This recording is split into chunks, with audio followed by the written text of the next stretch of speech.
ਦਰਸ਼ਕਾਂ ਨੂੰ ਪਿਆਰ ਭਰੀ ਸਤਿ ਸ੍ਰੀ ਅਕਾਲ। ਤੁਸੀਂ ਦੇਖ ਰਹੇ ਹੋ ਪ੍ਰੋਗਰਾਮ ਸਾਫ਼ ਤੇ ਸਿੱਧੀ ਗੱਲ ਦੇ ਵਿੱਚ ਪੰਜਾਬ ਦੇ ਹਾਲਾਤ ਅਮਨਦੀਪ ਲੱਕੀ ਦੇ ਨਾਲ। ਤੇ ਅਮਨਦੀਪ ਲੱਕੀ ਜੀ ਅੱਜ ਇੱਕ ਵਾਰ ਫਿਰ ਤੋਂ ਸਾਡੇ ਨਾਲ ਜੁੜ ਚੁੱਕੇ ਨੇ ਪੰਜਾਬ ਤੋਂ। ਅਮਨਦੀਪ ਲੱਕੀ ਜੀ, ਤੁਹਾਡਾ ਬਹੁਤ ਬਹੁਤ ਸਵਾਗਤ ਹੈ ਜੀ। ਸਤਿ ਸ਼੍ਰੀ ਅਕਾਲ ਜੀ। ਆਪਣਾ ਫਰੈਂਡਸ ਚੈਨਲ ਦੇਖ ਰਹੇ ਸਾਰੇ ਦਰਸ਼ਕਾਂ ਨੂੰ ਮੇਰੇ ਵੱਲੋਂ ਪਿਆਰ ਭਰੀ ਸਤਿ ਸ਼੍ਰੀ ਅਕਾਲ ਜੀ। ਸਤਿ ਸ੍ਰੀ ਅਕਾਲ ਜੀ। ਅਮਨਦੀਪ ਲੱਕੀ ਜੀ, ਇਹ ਪਿਛਲੇ ਕੁਝ ਦਿਨਾਂ ਤੋਂ ਅਸੀਂ ਕਹਿ ਸਕਦੇ ਹਾਂ ਕਿ ਪੰਜਾਬ ਦੇ ਵਿੱਚ ਕਿਸਾਨਾਂ ਨੂੰ ਲੈ ਕੇ, ਕਿਸਾਨੀ ਨੂੰ ਲੈ ਕੇ ਹਾਲਾਤ ਬਾਤੋਂ ਬੱਤਰ ਹੋ ਗਏ ਨੇ। ਕਿਸਾਨ ਸਾਰੇ ਹੀ, ਈਵਨ ਕਿ ਇਕੱਲੇ ਕਿਸਾਨ ਨਹੀਂ ਰਹਿ ਗਏ, ਹੁਣ ਤੇ ਹੋਰ ਨਾਲ ਇੰਡਸਟਰੀਆਂ ਕਈ ਉਹਨਾਂ ਦੇ ਨਾਲ ਸੜਕਾਂ ਤੇ ਉਤਰ ਆਈਆਂ।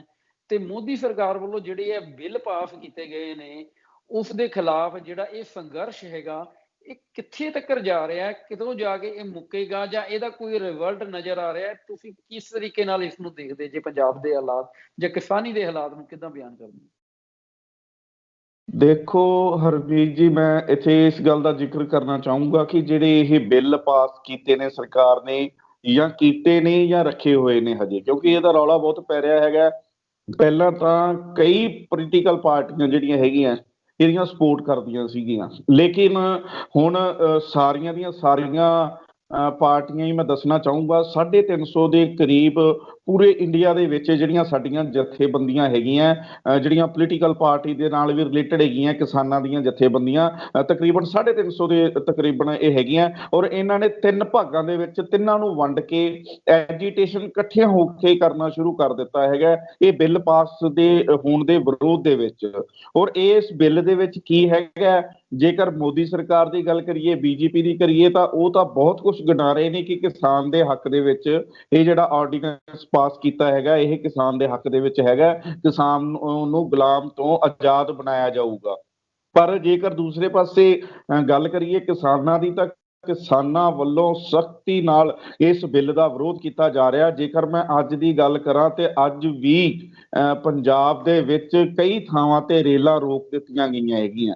ਰੇਲਾਂ ਰੋਕ ਦਿੱਤੀਆਂ ਗਈਆਂ, ਉਸ ਦੇ ਨਾਲ ਧਰਨੇ ਪ੍ਰਦਰਸ਼ਨ ਜਾਰੀ ਹੈਗੇ ਨੇ। 25 ਤਰੀਕ ਨੂੰ ਪੰਜਾਬ ਬੰਦ ਦਾ ਹਰੇਕ ਜਿਹੜੀ ਜਥੇਬੰਦੀ ਹੈਗੀ ਹੈ ਉਹਨੇ ਸੱਦਾ ਦਿੱਤਾ ਹੈਗਾ। ਜਿਹੜਾ ਬੰਦ ਹੋਊਗਾ 25 ਤਰੀਕ ਨੂੰ, ਉਹਦੇ ਵਿੱਚ ਜਿਹੜਾ ਸੱਦਾ ਦਿੱਤਾ ਗਿਆ ਹੈਗਾ, ਉਹਨਾਂ ਨੇ ਇਕੱਲਾ ਕਿਸਾਨਾਂ ਨੂੰ ਸੱਦਾ ਨਹੀਂ ਦਿੱਤਾ, ਉਹਨਾਂ ਨੇ ਹਰੇਕ ਵਰਗ ਨੂੰ ਸੱਦਾ ਦਿੱਤਾ, ਚਾਹੇ ਉਹ ਕਿਸੇ ਦੁਕਾਨਦਾਰ ਹੋਣ, ਚਾਹੇ ਉਹ ਆੜ੍ਹਤੀ ਹੋਣ। ਕਿਉਂਕਿ ਕਿਸਾਨ ਇੱਕ ਇਹੋ ਜਿਹੀ ਜਿਹੜੀ ਇਹ ਪਦਵੀ ਹੈਗੀ ਹੈ, ਕਿਸਾਨ ਦੀ ਪਦਵੀ ਜਿਹੜੀ ਹੈਗੀ ਹੈ ਕਿ ਕਿਸਾਨ ਦੇ ਸਿਰ ਤੇ ਹੀ ਸਾਰਾ ਜਿਹੜਾ ਬਿਜ਼ਨਸ ਹੈਗਾ ਉਹ ਡਿਪੈਂਡ ਹੈਗਾ। ਕਿਉਂਕਿ ਕਿਸਾਨ ਦੇ ਕੋਲੇ ਜੇ ਫਸਲ ਆਊਗੀ, ਕਿਸਾਨ ਦਾ ਜਿਹੜੀ ਫਸਲ ਸੋਹਣੀ ਆਊਗੀ ਤਾਂ ਪੈਸਾ ਮਾਰਕੀਟ ਚ ਆਊਗਾ, ਪੈਸਾ ਮਾਰਕੀਟ ਚ ਆਊਗਾ ਤਾਂ ਲੋਕ ਵਿਆਹ ਸ਼ਾਦੀ ਕਰਨਗੇ, ਵਿਆਹ ਸ਼ਾਦੀ ਤੇ ਹਰੇਕ ਚੀਜ਼ ਨਾਲ ਜੁੜੀ ਹੁੰਦੀ ਹੈਗੀ ਹੈ। ਤਾਂ ਕਿਸਾਨਾਂ ਦਾ ਬਹੁਤ ਵੱਡਾ ਇਹਦੇ ਵਿੱਚ ਨੁਕਸਾਨ ਹੈਗਾ। ਖਾਸ ਕਰਕੇ ਪੰਜਾਬ ਦੇ ਕਿਸਾਨ ਜਿਸ ਤਰੀਕੇ ਨਾਲ ਐਜੀਟੇਸ਼ਨ ਕਰ ਰਹੇ ਹੈ, ਕਿਉਂਕਿ ਮੈਂ ਅੱਜ ਤੋਂ ਇਹੋ ਜਿਹੇ ਐਜੀਟੇਸ਼ਨ ਪਹਿਲਾਂ ਮੈਂ ਬਹੁਤ ਵੇਖੇ ਹੈਗੇ ਆ 18 ਸਾਲਾਂ ਦੇ ਵਿੱਚ, ਲੇਕਿਨ ਜਿਹੜਾ ਹੁਣ ਐਜੀਟੇਸ਼ਨ ਮੈਂ ਵੇਖ ਰਿਹਾ ਹੈਗਾ, ਇਹ ਐਜੀਟੇਸ਼ਨ ਵੱਖਰੀ ਕਿਸਮ ਦਾ ਐਜੀਟੇਸ਼ਨ ਹੈਗਾ। ਇਹਦੇ ਵਿੱਚ ਕੋਈ ਵੈਰ ਵਿਰੋਧ ਨਹੀਂ ਹੈ ਕਿਸੇ ਵੀ ਤਰ੍ਹਾਂ ਦਾ। ਜੇਕਰ ਗੱਲ ਕਰ ਦਈਏ ਪੰਜਾਬ ਦੀ, ਵੀ ਲੱਖੋਵਾਲ ਦੀ ਪਾਰਟੀ ਵੱਖਰੀ ਸੀ, ਜਥੇਬੰਦੀ ਰਾਜੋਵਾਲ ਦੀ ਵੱਖਰੀ ਸੀ, ਸਿੱਧੂਪੁਰ ਦੀ ਵੱਖਰੀ ਸੀ, ਇਹਨਾਂ ਨੇ ਅੱਡ ਅੱਡ ਬਣਾ ਲਈਆਂ ਸੀਗੀਆਂ, ਲੇਕਿਨ ਇਸ ਬਿੱਲ ਨੂੰ ਲੈ ਕੇ ਸਾਰੇ ਇੱਕੋ ਪਲੇਟਫਾਰਮ ਤੇ ਇਕੱਠੇ ਹੋਏ ਨੇ। ਅੱਜ ਪੰਜਾਬ ਦੇ ਵਿੱਚ ਇਹਨਾਂ ਨੇ, ਕਿਸਾਨਾਂ ਨੇ ਰੇਲਾਂ ਵੀ ਰੋਕੀਆਂ। 25 ਤਰੀਕ ਨੂੰ ਹਰੇਕ ਨੂੰ ਇਹਨਾਂ ਨੇ ਅਪੀਲ ਕੀਤੀ ਹੈਗੀ ਹੈ ਕਿ ਤੁਸੀਂ ਇਸ ਬਿੱਲ ਦਾ ਵਿਰੋਧ ਕਰਨ ਵਾਸਤੇ ਸਾਡਾ ਸਾਥ ਦਿਓ। ਔਰ ਜਿੱਥੋਂ ਤੱਕ ਮੈਨੂੰ ਲੱਗਦਾ ਹੈਗਾ, ਮੁਕੰਮਲ ਤੌਰ ਤੇ 25 ਤਰੀਕ ਨੂੰ ਪੂਰਾ ਪੰਜਾਬ ਨਹੀਂ, ਪੂਰਾ ਭਾਰਤ ਸਾਨੂੰ ਬੰਦ ਨਜ਼ਰ ਆਊਗਾ, ਕਿਉਂਕਿ ਜਿਹੜੀਆਂ ਕਿਸਾਨੀ ਦੇ ਨਾਲ ਹੀ ਇਹ ਸਾਰੀਆਂ ਵਸਤੂਆਂ ਦੀ ਜਿਹੜੀ ਅਟੈਚਮੈਂਟ ਹੈਗੀ ਹੈ। ਅੱਛਾ, ਇੱਕ ਗੱਲ ਹੋਰ ਮੈਂ ਇੱਥੇ ਕਰਨਾ ਚਾਹੂੰਗਾ, ਕਿਸਾਨਾਂ ਦੇ ਹੱਕ ਦੇ ਵਿੱਚ ਗੱਲ ਕਰਨੀ ਚਾਹੂੰਗਾ ਕਿ ਕਿਸਾਨ ਜਿੱਥੇ ਐਜੀਟੇਸ਼ਨ ਪਹਿਲਾਂ ਜਿਹੜੇ ਤਰੀਕੇ ਨਾਲ ਕਰਦੇ ਸੀਗੇ, ਥੋੜਾ ਜਿਹਾ ਉਹਨਾਂ ਦਾ ਢੰਗ ਇਸ ਵਾਰ ਐਜੀਟੇਸ਼ਨ ਦਾ ਬਦਲਿਆ ਹੈਗਾ। ਕਿਉਂਕਿ ਪਹਿਲਾਂ ਹੁਣ ਕੀ ਹੈ ਕਿ ਮੇਨ ਹਾਈਵੇ ਇਹਨਾਂ ਨੇ ਜਾਮ ਕਰਨੇ ਆ, ਇਹਨਾਂ ਨੇ ਪੁਆਇੰਟਸ ਰੱਖੇ ਹੋਏ ਆ। ਜੇਕਰ ਮੈਂ ਫਰੀਦਕੋਟ ਦੀ ਗੱਲ ਕਰਾਂ ਤਾਂ ਫਰੀਦਕੋਟ ਦੇ ਵਿੱਚ 9 ਪੁਆਇੰਟ ਰੱਖੇ ਹੋਏ ਆ। 9 ਪੁਆਇੰਟ ਜਿਹੜੇ ਰੱਖੇ ਆ ਮੇਨ ਹਾਈਵੇ ਤੇ ਰੱਖੇ ਹੋਏ ਆ। 9 ਪੁਆਇੰਟਾਂ ਤੋਂ ਜੇਕਰ ਬਾਹਰੋਂ ਕੋਈ ਮਰੀਜ਼, ਬਾਹਰੋਂ ਕੋਈ ਐਂਬੂਲੈਂਸ ਆਉਂਦੀ ਹੈਗੀ ਆ ਤਾਂ ਉਹਨਾਂ 9 ਪੁਆਇੰਟਾਂ ਚੋਂ 1 ਪੁਆਇੰਟ ਤੋਂ ਲੰਘਣਾ ਪਊਗਾ। ਲੇਕਿਨ ਇਹਨਾਂ ਕਿਸਾਨਾਂ ਨੇ ਇੱਕ ਤਹਈਆ ਕੀਤਾ, ਇੱਕ ਸੋਚ ਇਹਨਾਂ ਦੀ ਨੂੰ ਸਲਾਮ ਕਰਨਾ ਪੈਂਦਾ ਵੀ ਇਸ ਵਾਰ ਇਹਨਾਂ ਨੇ ਇਹ ਬਕਾਇਦਾ ਇਹਨਾਂ ਨੇ ਅਨਾਉਂਸ ਕੀਤਾ ਹੈਗਾ ਵੀ ਕਿਸੇ ਵੀ ਐਂਬੂਲੈਂਸ ਨੂੰ, ਜਿਹੜੀ ਵੀ ਐਮਰਜੈਂਸੀ ਸੇਵਾਵਾਂ ਹੈਗੀਆਂ, ਉਹਨਾਂ ਨੂੰ ਕਿਸੇ ਵੀ ਤਰੀਕੇ ਬੰਦ ਨਹੀਂ ਕੀਤਾ ਜਾਊਗਾ। ਜੇਕਰ ਕੋਈ ਮਰੀਜ਼ ਹੈਗਾ, ਕੋਈ ਖਾਸ ਕਰਕੇ ਪੰਜਾਬ 'ਚ ਕੀ ਪੂਰੇ ਇੰਡੀਆ ਭਰ ਦੇ ਵਿੱਚ ਕਰੋਨਾ ਵਾਇਰਸ ਦਾ ਜਿਹੜਾ ਇਹ ਦੌਰ ਚੱਲ ਰਿਹਾ ਹੈਗਾ, ਤਾਂ ਕਰੋਨਾ ਵਾਇਰਸ ਦੇ ਮਰੀਜ਼ ਨੂੰ ਮੈਡੀਕਲ ਪਹੁੰਚਾਉਣਾ ਬਹੁਤ ਵੱਡੀ ਇੱਕ ਇੱਕ ਇੱਕ ਮੂਵਮੈਂਟ ਹੁੰਦੀ ਹੈ। ਤਾਂ ਇਸ ਕਰਕੇ ਇਹ ਬਿਲਕੁਲ ਇਹਨਾਂ ਨੇ ਇੱਕ ਤਹੀਆ ਕੀਤਾ ਹੈਗਾ ਕਿ ਐਮਰਜੈਂਸੀ ਸੇਵਾਵਾਂ ਜਿੱਥੇ ਇਹਨਾਂ ਦੇ ਧਰਨੇ ਲੱਗੇ ਹੋਣਗੇ ਉੱਥੋਂ ਦੀ ਲੰਘਣਗੀਆਂ। ਔਰ ਕਿਸਾਨ ਜਥੇਬੰਦੀਆਂ ਦਾ ਆਉਂਦੇ ਦਿਨਾਂ ਦੇ ਵਿੱਚ ਸਪਸ਼ਟ ਲਫ਼ਜ਼ਾਂ ਦੇ ਵਿੱਚ ਇਹ ਗੱਲ ਕਿਹਾ ਵੀ ਜੇਕਰ ਕੇਂਦਰ ਸਰਕਾਰ ਉਹਨਾਂ ਦੀ ਗੱਲ ਨਹੀਂ ਮੰਨਦੀ, ਉਹਨਾਂ ਦੀਆਂ ਇਹ ਜਿਹੜੇ ਆਰਡੀਨੈਂਸ ਹੈਗੇ ਆ, ਜਿਹੜੇ ਇਹ ਬਿੱਲ ਹੈਗੇ ਆ, ਇਹਨਾਂ 'ਚ ਸੋਧ ਨਹੀਂ ਕਰਦੀ ਜਾਂ ਇਹ ਕੈਂਸਲ ਨਹੀਂ ਕਰਦੀ, ਤਾਂ ਹਰਮੀਤ ਜੀ ਉਹਨਾਂ ਨੇ ਇੱਥੋਂ ਤੱਕ ਵਾਰਨਿੰਗ ਦੇਤੀ ਹੈਗੀ ਹੈ ਕਿ ਅਸੀਂ ਦਿੱਲੀ ਨੂੰ ਹਰੇਕ ਸਪਲਾਈ ਬੰਦ ਕਰ ਦਿਆਂਗੇ। ਔਰ ਦਿੱਲੀ ਦੀ ਜੇਕਰ ਸਪਲਾਈ ਬੰਦ ਹੁੰਦੀ ਹੈ ਤਾਂ ਤੁਸੀਂ ਆਪ ਹਿਸਾਬ ਲਾ ਲਓ ਵੀ ਜੇਕਰ ਸਬਜ਼ੀ ਜਾਣੀ ਹੈ, ਫਰੂਟ ਜਾਣਾ ਹੈ, ਜੇਕਰ ਦੁੱਧ ਜਾਣਾ ਹੈ, ਜੇਕਰ ਜਿਹੜੀਆਂ ਸਾਨੂੰ ਰੋਜ਼ਾਨਾ ਜਿਹੜੀਆਂ ਸਾਡੀ ਲਾਈਫ ਦੇ ਵਿੱਚ ਚੀਜ਼ਾਂ ਦੀ ਲੋੜ ਪੈਂਦੀ ਹੈ, ਜੇਕਰ ਉਹ ਜਾਣੀਆਂ ਤਾਂ ਉਹ ਪੰਜਾਬ ਚੋਂ ਵੀ ਜਾਣੀ ਹੈ, ਉਹ ਰਾਜਸਥਾਨ ਚੋਂ ਜਾਣੀ ਹੈ, ਹਰਿਆਣੇ ਚੋਂ ਜਾਣੀ ਹੈ, ਹਿਮਾਚਲ ਚੋਂ ਜਾਣੀ ਹੈ। ਉਹਨਾਂ ਨੇ ਸਪਸ਼ਟ ਲਫ਼ਜ਼ਾਂ ਦੇ ਵਿੱਚ ਅਨਾਉਂਸ ਕਰ ਦਿੱਤਾ ਹੈਗਾ ਕਿ ਉਹਨੂੰ ਪ੍ਰੋਪਰ ਤਰੀਕੇ ਦੇ ਨਾਲ ਉਹਨੂੰ ਬੰਦ ਕਰ ਦੇਣਗੇ। ਔਰ ਜੇਕਰ ਇਹ ਚੀਜ਼ਾਂ ਬੰਦ ਹੁੰਦੀਆਂ, ਇਹ ਸੇਵਾਵਾਂ ਬੰਦ ਹੁੰਦੀਆਂ ਦਿੱਲੀ ਦੇ ਵਿੱਚ, ਤਾਂ ਮੈਨੂੰ ਨਹੀਂ ਲੱਗਦਾ ਕਿ ਦਿੱਲੀ ਦੀਆਂ ਨਾਸਾਂ ਦੇ ਵਿੱਚ ਧੂੰਆਂ ਨਾ ਆਵੇ। ਦਿੱਲੀ ਸਰਕਾਰ ਦੀ ਨੱਕ ਦੇ ਵਿੱਚ ਦਮ ਕਰ ਦੇਣਗੇ ਇਹ ਕਿਸਾਨ, ਕਿਉਂਕਿ ਪਹਿਲਾਂ ਅਸੀਂ ਇਹ ਚੀਜ਼ ਨੂੰ ਸਮਝਦੇ ਸੀ। ਕੱਲ ਲੋਕ ਭਲਾਈ ਪਾਰਟੀ ਜਿਹੜੀ ਇਹਨਾਂ ਨੇ ਬੈਂਸ ਬ੍ਰਦਰ ਨੇ ਬਣਾਈ ਹੋਈ ਹੈ, ਜਿਹੜੇ ਲੁਧਿਆਣਾ ਤੋਂ MLA ਨੇ, ਦੋਵਾਂ ਨੇ, ਉਹਨਾਂ ਨੇ ਦਿੱਲੀ ਵੱਲ ਕੱਲ ਕੂਚ ਕੀਤਾ, ਮੋਟਰਸਾਈਕਲ ਰੈਲੀ ਕੀਤੀ। ਉਹਨਾਂ ਨੂੰ ਰਸਤੇ ਦੇ ਵਿੱਚ ਹੀ ਅੰਬਾਲੇ ਬਾਰਡਰ ਦੇ ਉੱਤੇ ਰੋਕ ਲਿਆ ਗਿਆ ਔਰ ਉੱਥੇ ਸਵਾਲ ਉਠਾਏ ਗਏ ਕਿ ਹਰਿਆਣਾ ਤਾਂ ਇਸ ਐਜੀਟੇਸ਼ਨ ਦੇ ਨਾਲ ਹੈਗਾ, ਤਾਂ ਫਿਰ ਹਰਿਆਣੇ ਦੇ ਨੂੰ ਬਾਰਡਰ ਬਣਾ ਕੇ ਉੱਥੇ ਬੈਰੀਕੇਡ ਕਰਕੇ ਉਹਨਾਂ ਨੂੰ ਕਿਉਂ ਰੋਕਿਆ ਜਾ ਰਿਹਾ? ਰੋਕਣ ਤਾਂ ਦਿੱਲੀ ਵਾਲੇ, ਜਿੱਥੇ ਉਹ ਦਿੱਲੀ ਜਾ ਰਹੇ ਐਜੀਟੇਸ਼ਨ ਕਰਨ, ਲੇਕਿਨ ਉਹਨਾਂ ਨੂੰ ਉੱਥੇ ਰੋਕਿਆ ਗਿਆ। ਪਰ ਕਿਸੇ ਨਾ ਕਿਸੇ ਤਰੀਕੇ ਸਕਸੈਸਫੁਲ ਹੋ ਗਏ ਜਿਹੜੇ ਬੈਂਸ ਬ੍ਰਦਰ ਹੈਗੇ ਆ। ਮੇਨ ਪੁਲ ਦੇ ਉੱਤੇ ਉਹਨਾਂ ਨੇ ਬੈਰੀਗੇਟ ਲਾ ਕੇ ਅੰਬਾਲੇ ਉਹਨਾਂ ਨੂੰ ਰੋਕਿਆ ਸੀਗਾ, ਲੇਕਿਨ ਉਹਨਾਂ ਨੇ ਕੀ ਕੀਤਾ ਕਿ ਪੁਲਿਸ ਨੂੰ ਚਕਮਾ ਦੇ ਕੇ, ਕਿਉਂਕਿ ਜਦੋਂ ਪਰ ਕਿਸੇ ਨਾ ਕਿਸੇ ਤਰੀਕੇ ਸਕਸੈਸਫੁਲ ਹੋ ਗਏ ਜਿਹੜੇ ਬੈਂਸ ਬ੍ਰਦਰ ਹੈਗੇ ਆ। ਮੇਨ ਪੁਲ ਦੇ ਉੱਤੇ ਉਹਨਾਂ ਨੇ ਬੈਰੀਗੇਟ ਲਾ ਕੇ ਅੰਬਾਲੇ ਉਹਨਾਂ ਨੂੰ ਰੋਕਿਆ ਸੀਗਾ, ਲੇਕਿਨ ਉਹਨਾਂ ਨੇ ਕੀ ਕੀਤਾ ਕਿ ਪੁਲਿਸ ਨੂੰ ਚਕਮਾ ਦੇ ਕੇ, ਕਿਉਂਕਿ ਜਦੋਂ ਪਾਣੀ ਦੀਆਂ ਬੁਛਾੜਾਂ ਉਹਨਾਂ ਤੇ ਕੀਤੀਆਂ ਗਈਆਂ, ਡਾਂਗਾਂ ਵਰਾਈਆਂ ਗਈਆਂ, ਪੱਗਾਂ ਵੀ ਲੱਥੀਆਂ, ਬਹੁਤ ਬੁਰਾ ਹਾਲ ਹੋਇਆ ਉੱਥੇ। ਜਿਹੜੇ ਉਸ ਪਾਰਟੀ ਦੇ ਕਾਰਕੁਨ ਗਏ ਸੀਗੇ ਅੱਗੇ ਦਿੱਲੀ ਨੂੰ ਵਧਣ ਵਾਸਤੇ, ਪਰ ਉਹਨਾਂ ਨੇ ਨਵਾਂ ਢੰਗ ਤਿਆਰ ਕਰਦਿਆਂ ਉਹ ਜਿਹੜੀ ਨਹਿਰ ਸੀਗੀ, ਨਹਿਰ ਦੇ ਵਿੱਚ ਦੀ ਪਾਣੀ ਦੇ ਸੋਸ਼ਲ ਮੀਡੀਆ ਤੇ ਕਾਫੀ ਉਹ ਚਰਚਿਤ ਹੋਈ ਹੈ ਵੀਡੀਓ, ਉਹਦੇ ਵਿੱਚ ਦੀ ਨਹਿਰ ਦੀ ਵਿੱਚ ਦੀ ਉਹ ਹੋ ਕੇ ਉਹਨਾਂ ਨੇ ਦਿੱਲੀ ਨੂੰ ਕੂਚ ਕਰਤਾ।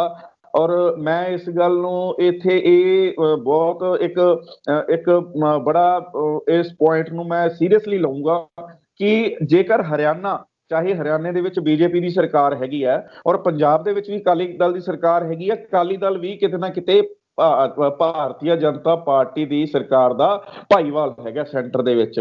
ਜੇਕਰ ਹਰਿਆਣੇ ਦੀ ਸਰਕਾਰ ਪੰਜਾਬ ਦੇ ਕਿਸਾਨਾਂ ਨੂੰ ਐਜੀਟੇਸ਼ਨ ਕਰਨ ਤੋਂ ਰੋਕ ਰਹੀ ਹੈਗੀ ਹੈ, ਦਿੱਲੀ ਤੋਂ ਵਧਣ ਤੋਂ ਰੋਕ ਰਹੀ ਹੈਗੀ ਹੈ, ਤਾਂ ਮੈਂ ਇਸ ਗੱਲ ਨੂੰ ਕਿਤੇ ਨਾ ਕਿਤੇ ਸਮਝਦਾ ਹੈਗਾ ਵੀ ਕਿਤੇ ਨਾ ਕਿਤੇ ਜਾ ਕੇ ਸੈਂਟਰ ਸਰਕਾਰ ਦਾ ਦਬਾਅ ਹੈਗਾ ਹਰਿਆਣਾ ਸਰਕਾਰ ਤੇ, ਕਿਉਂਕਿ ਇਹਨਾਂ ਨੂੰ ਰੋਕਿਆ ਜਾ ਰਿਹਾ। ਕਿਉਂਕਿ ਅੱਜ ਇਹਨਾਂ ਨੂੰ ਰੋਕਿਆ ਜਾ ਰਿਹਾ, ਅੱਜ ਤੋਂ ਹੋਰ ਜਥੇਬੰਦੀਆਂ ਨੇ ਦਿੱਲੀ ਵੱਲ ਕੂਚ ਕਰਨਾ ਹੈਗਾ। ਔਰ ਜਿਹੜੇ ਪੰਜਾਬ ਦੇ ਕਈ ਕਿਸਾਨ ਹੈਗੇ, ਜਥੇਬੰਦੀਆਂ ਹੈਗੀਆਂ, ਉਹਨਾਂ ਨੇ 25 ਤਰੀਕ ਨੂੰ, ਕੱਲ ਨੂੰ, ਯਾਨੀ ਕਿ ਬੰਦ ਦੇ ਸੱਦੇ ਤੇ ਪੁਆਇੰਟ ਤੇ ਬਣਾ ਕੇ ਬੈਠਣਾ, ਜਿੱਥੇ ਧਰਨੇ ਲਾਉਣੇ ਹੈਗੇ ਆ। ਔਰ ਉੱਥੇ ਆਪਾਂ ਦੂਸਰੇ ਪਾਸੇ ਜੇਕਰ ਗੱਲ ਕਰੀਏ ਤਾਂ ਜਿਹੜੇ ਇਹ ਕਿਸਾਨ ਹੈਗੇ ਆ, ਕੋਈ ਜਥੇਬੰਦੀਆਂ ਉੱਥੇ ਵੀ ਜਾਣਗੀਆਂ, ਦਿੱਲੀ ਵੀ ਜਾਣਗੀਆਂ, ਦਿੱਲੀ ਦਾ ਘਿਰਾਓ ਕਰਨਗੀਆਂ। ਤਾਂ ਮੈਂ ਨਹੀਂ ਸਮਝਦਾ ਕਿ ਹਰਿਆਣਾ ਗੌਰਮੈਂਟ ਵਾਸਤੇ ਇਹ ਚੰਗਾ ਕੰਮ ਹੈਗਾ। ਹਰਿਆਣਾ ਵਾਸਤੇ ਬਹੁਤ ਮਾੜਾ ਕੰਮ ਹੈਗਾ। ਕਿਸਾਨਾਂ ਨੂੰ ਨਹੀਂ ਰੋਕਣਾ ਚਾਹੀਦਾ, ਉਹਨਾਂ ਨੂੰ ਆਪਦੀ ਜਿਹੜੀ ਆਵਾਜ਼ ਹੈਗੀ ਆ ਉਹਨਾਂ ਨੂੰ ਬੁਲੰਦ ਕਰਨੀ ਚਾਹੀਦੀ ਹੈਗੀ। ਤੇ ਜਿਸ ਤਰੀਕੇ ਨਾਲ ਤੁਸੀਂ ਦੱਸਿਆ ਕਿ ਪਹਿਲੇ ਅਕਾਲੀ ਦਲ ਜਿਹੜੀ ਇਹ ਉਹੀ ਪਾਰਟੀ ਆ ਜਿਹੜਾ ਕਿ ਇਸੇ ਬਿੱਲ ਦਾ ਪਹਿਲੇ ਸਮਰਥਨ ਕਰਦੀ ਪਈ ਸੀ। ਪਹਿਲੇ ਇਹ ਸਿਰਫ ਆਪਣਾ ਬੀਬੀ ਹਰਸਿਮਰਤ ਕੌਰ ਬਾਦਲ ਦੇ ਅਸਤੀਫੇ ਤੋਂ ਪਹਿਲੇ ਇਹ ਹਮੇਸ਼ਾ ਹੀ ਸਮਰਥਨ ਕਰਦੇ ਨਜ਼ਰ ਆਏ। ਸਗੋਂ ਲੋਕਾਂ ਨੂੰ ਤੇ ਕਹਿੰਦੇ ਆ ਵੀ ਇਹ ਬਿੱਲ ਜਿਹੜਾ ਹੈਗਾ ਕਿਸਾਨਾਂ ਦੇ ਹੱਕ ਲਈ ਹੈਗਾ, ਇੱਕ ਕਿਸਾਨਾਂ ਦੀ ਆਜ਼ਾਦੀ ਲਈ ਹੈਗਾ। ਹੁਣ ਕੀ ਹੋਇਆ ਐਸਾ ਕਿ ਬੀਬੀ ਜੀ ਨੇ ਆਪ ਵੀ ਅਸਤੀਫਾ ਦੇ ਦਿੱਤਾ ਤੇ ਹੁਣ ਆਪ ਵੀ ਉਹ ਇਸ ਮੁਹਿੰਮ ਦੇ ਹਿੱਸਾ ਬਣਨਾ ਚਾਹ ਰਹੇ? ਦੇਖੋ, ਜਿੱਥੋਂ ਤੱਕ ਮੈਨੂੰ ਲੱਗਦਾ ਹੈਗਾ, ਕਿਉਂਕਿ ਜਿਸ ਪਰਿਵਾਰ ਦੇ ਵਿੱਚ ਅਸੀਂ ਰਹੀਏ, ਕਿਤੇ ਨਾ ਕਿਤੇ ਉਸ ਮੁਖੀ ਦੀ ਕਿਤੇ ਨਾ ਕਿਤੇ ਹਾਂ ਦੇ ਵਿੱਚ ਸਾਨੂੰ ਹਾਂ ਮਿਲਾਉਣੀ ਪੈਂਦੀ ਹੈ। ਹਰਮੀਤ ਜੀ, ਆਪਾਂ ਸਾਰੇ ਸਿਆਣੇ, ਆਪਾਂ ਪਰਿਵਾਰਾਂ ਵਾਲੇ ਬੰਦੇ ਹੈਗੇ ਆ। ਕਿਤੇ ਨਾ ਕਿਤੇ ਜਿਸ ਪਾਰਟੀ ਦੇ ਵਿੱਚ ਤੁਸੀਂ ਕੰਮ ਕਰ ਰਹੇ ਹੋ, ਜਿਸ ਭਾਈਵਾਲ ਦੇ ਵਿੱਚ ਤੁਸੀਂ ਕੰਮ ਕਰ ਰਹੇ ਹੋ, ਕਿਤੇ ਨਾ ਕਿਤੇ ਜਾ ਕੇ ਤੁਹਾਨੂੰ ਉਹਨਾਂ ਦੀ ਹਾਂ ਦੇ ਵਿੱਚ ਹਾਂ ਮਿਲਾਉਣੀ ਪਊਗੀ। ਔਰ ਜਿਹੜਾ ਨੁਕਸਾਨ ਹੈਗਾ ਜਾਂ ਫਾਇਦਾ ਹੈਗਾ ਉਹਦੀਆਂ ਬਾਅਦ ਦੀਆਂ ਗੱਲਾਂ ਹੈਗੀਆਂ, ਕਿਉਂਕਿ ਸਾਨੂੰ ਕਿਤੇ ਨਾ ਕਿਤੇ ਜਾ ਕੇ ਜਿਹੜਾ ਨੁਕਸਾਨ ਹੁੰਦਾ ਉਹ ਘੱਟ ਦਿਸਦਾ ਹੁੰਦਾ, ਫਾਇਦਾ ਬਾਹਲਾ ਦਿਸਦਾ ਹੁੰਦਾ, ਕਿਉਂਕਿ ਪਰਿਵਾਰ ਦਾ ਮੁਖੀ ਹੁੰਦਾ, ਪਰਿਵਾਰ ਦੇ ਮੁਖੀ ਨੇ ਜੋ ਕਹਿਣਾ ਹੁੰਦਾ ਉਹਦੇ ਆਧਾਰ ਤੇ ਸਾਨੂੰ ਸਾਰਿਆਂ ਨੂੰ ਆਪਣੇ ਪਰਿਵਾਰ ਦੇ ਮੁਖੀ ਦੇ ਮਗਰ ਲੱਗਣਾ ਪੈਂਦਾ। ਦੇਖੋ ਜਿਹੜੀ ਗੱਲ ਇੱਥੋਂ ਤੱਕ ਹੈਗੀ ਹੈ ਕਿ ਬੀਬਾ ਹਰਸਿਮਰਤ ਕੌਰ ਬਾਦਲ ਸੈਂਟਰ ਦੇ ਵਿੱਚ ਮੰਤਰੀ ਸੀਗੇ, ਔਰ ਸਰਕਾਰ ਇਹਨਾਂ ਦੀ ਭਾਈਵਾਲ ਹੈ ਅਕਾਲੀ ਦਲ ਦੇ ਨਾਲ, ਇਹਨਾਂ ਦਾ ਭਾਈਵਾਲੀ ਹੈਗੀ ਹੈ ਬੀਜੇਪੀ। ਜੇਕਰ ਗੱਲ ਕਰੀਏ ਪਹਿਲਾਂ ਸੁਖਬੀਰ ਸਿੰਘ ਬਾਦਲ ਔਰ ਉਸ ਤੋਂ ਪਹਿਲਾਂ ਸਰਦਾਰ ਪ੍ਰਕਾਸ਼ ਸਿੰਘ ਬਾਦਲ ਸਾਬਕਾ ਮੁੱਖ ਮੰਤਰੀ 5 ਵਾਰੀ ਮੁੱਖ ਮੰਤਰੀ ਰਹਿ ਚੁੱਕੇ ਆ, ਤਾਂ ਮੈਨੂੰ ਨਹੀਂ ਲੱਗਦਾ ਕਿਤੇ ਨਾ ਕਿਤੇ ਜਾ ਕੇ ਉਹਨਾਂ ਨੇ ਫੁੱਲ ਸਪੋਰਟ ਕੀਤੀ ਹੋਊਗੀ ਇਸ ਦੀ, ਕਿਉਂਕਿ ਉਹ ਕਿਸਾਨਾਂ ਦੇ ਹੱਕ ਦੇ ਵਿੱਚ ਹੀ ਗੱਲ ਕਰਦੇ ਆਏ ਆ। ਮੈਂ ਪਿਛਲਾ ਰਿਕਾਰਡ ਜੇਕਰ ਇਹਨਾਂ ਦੀ ਗੱਲ ਕੁਛ ਨਾ 2-3 ਪੁਆਇੰਟ ਦੱਸ ਰਿਹਾ, ਤਾਂ ਜੇਕਰ ਮੋਟਰਾਂ ਦੇ ਬਿੱਲ ਪਾਸ ਕੀਤੇ ਆ ਤਾਂ ਉਹ ਸਿਰਫ ਤੇ ਸਿਰਫ ਜੇ ਪੰਜਾਬ ਦੇ ਵਿੱਚ ਕਰਦੀ ਰਹੀ ਹੈ ਤੇ ਅਕਾਲੀ ਦਲ ਦੀ ਗੌਰਮੈਂਟ ਕਰਦੀ ਰਹੀ ਹੈ, ਹੋਰ ਕਿਸੇ ਨੇ ਇਹਨੇ ਬਿੱਲ ਪਾਸ ਨਹੀਂ ਕੀਤੇ। ਔਰ ਹੋਰ ਜਿਹੜੀਆਂ ਕਿਸਾਨਾਂ ਵਾਸਤੇ ਜਿਹੜੀਆਂ ਸਹੂਲਤਾਂ ਹੈਗੀਆਂ, ਕੋਈ ਕਾਰਡ ਬਣਾਉਣੇ ਆ ਜਾਂ ਕੁਝ ਹੋਰ ਕਰਨਾ ਹੈ, ਜਾਂ ਜਿਹੜੀਆਂ ਅੰਦਰੂਨੀ ਪਾਈਪਾਂ ਦੀ ਗੱਲ ਹੈਗੀ ਹੈ, ਤਾਂ ਉਹਨਾਂ ਤੇ ਲੱਖਾਂ ਕਰੋੜਾਂ ਅਰਬਾਂ ਰੁਪਈਆ ਖਰਚ ਆਉਂਦਾ ਰਿਹਾ ਕਿਸਾਨਾਂ ਵਾਸਤੇ। ਉਹ ਜੇਕਰ ਕੀਤਾ ਤਾਂ ਉਹ ਅਕਾਲੀ ਦਲ ਦੀ ਗੌਰਮੈਂਟ ਨੇ ਕੀਤਾ, ਕਿਉਂਕਿ ਕਿਸਾਨਾਂ ਨੇ, ਜੇਕਰ ਕਾਂਗਰਸ ਸਰਕਾਰ ਜਦੋਂ ਵੀ ਆਈ ਆ, ਹੁਣ ਵੀ ਮੋਟਰਾਂ ਦੇ ਬਿੱਲ ਲੱਗੇ ਹੋਏ ਆ, ਹੁਣ ਵੀ ਜਿਹੜੇ ਬਿੱਲ ਹੈਗੇ ਆ ਐਡੇ ਐਡੇ ਬਿੱਲ, ਕਿੰਨਾ ਸੋਸ਼ਲ ਮੀਡੀਆ ਤੇ ਜੇ ਇੱਕ ਗਰੀਬ ਪਰਿਵਾਰ ਹੈਗਾ ਤੇ ਉਹਦਾ ਬਿੱਲ ਆਇਆ, ਕਿੰਨਾ ਬਿੱਲ ਆਇਆ ਉਹਦਾ 1,90,000 ਰੁਪਇਆ, 1,90,000 ਰੁਪਇਆ। ਮਤਲਬ ਇਹ ਹੈ ਵੀ ਇਹਨਾਂ ਨੂੰ ਹਮਾਇਤ ਕਿਸ ਤਰੀਕੇ ਕਰਨੀ ਪੈ ਗਈ ਉਸ ਵੇਲੇ, ਉਹ ਬਾਅਦ ਦੀਆਂ ਗੱਲਾਂ ਹੈਗੀਆਂ ਨੇ। ਲੇਕਿਨ ਹੁਣ ਇਹਨਾਂ ਨੇ ਆਪਣਾ ਜਿਹੜਾ ਸਾਰਾ ਕੁਝ ਕਿਸਾਨਾਂ ਦੀ ਖਾਤਰ ਦਾਅ ਤੇ ਲਾ ਦਿੱਤਾ ਹੈਗਾ। ਬੀਬਾ ਹਰਸਿਮਰਤ ਕੌਰ ਬਾਦਲ ਨੇ ਅਸਤੀਫਾ ਦੇਤਾ।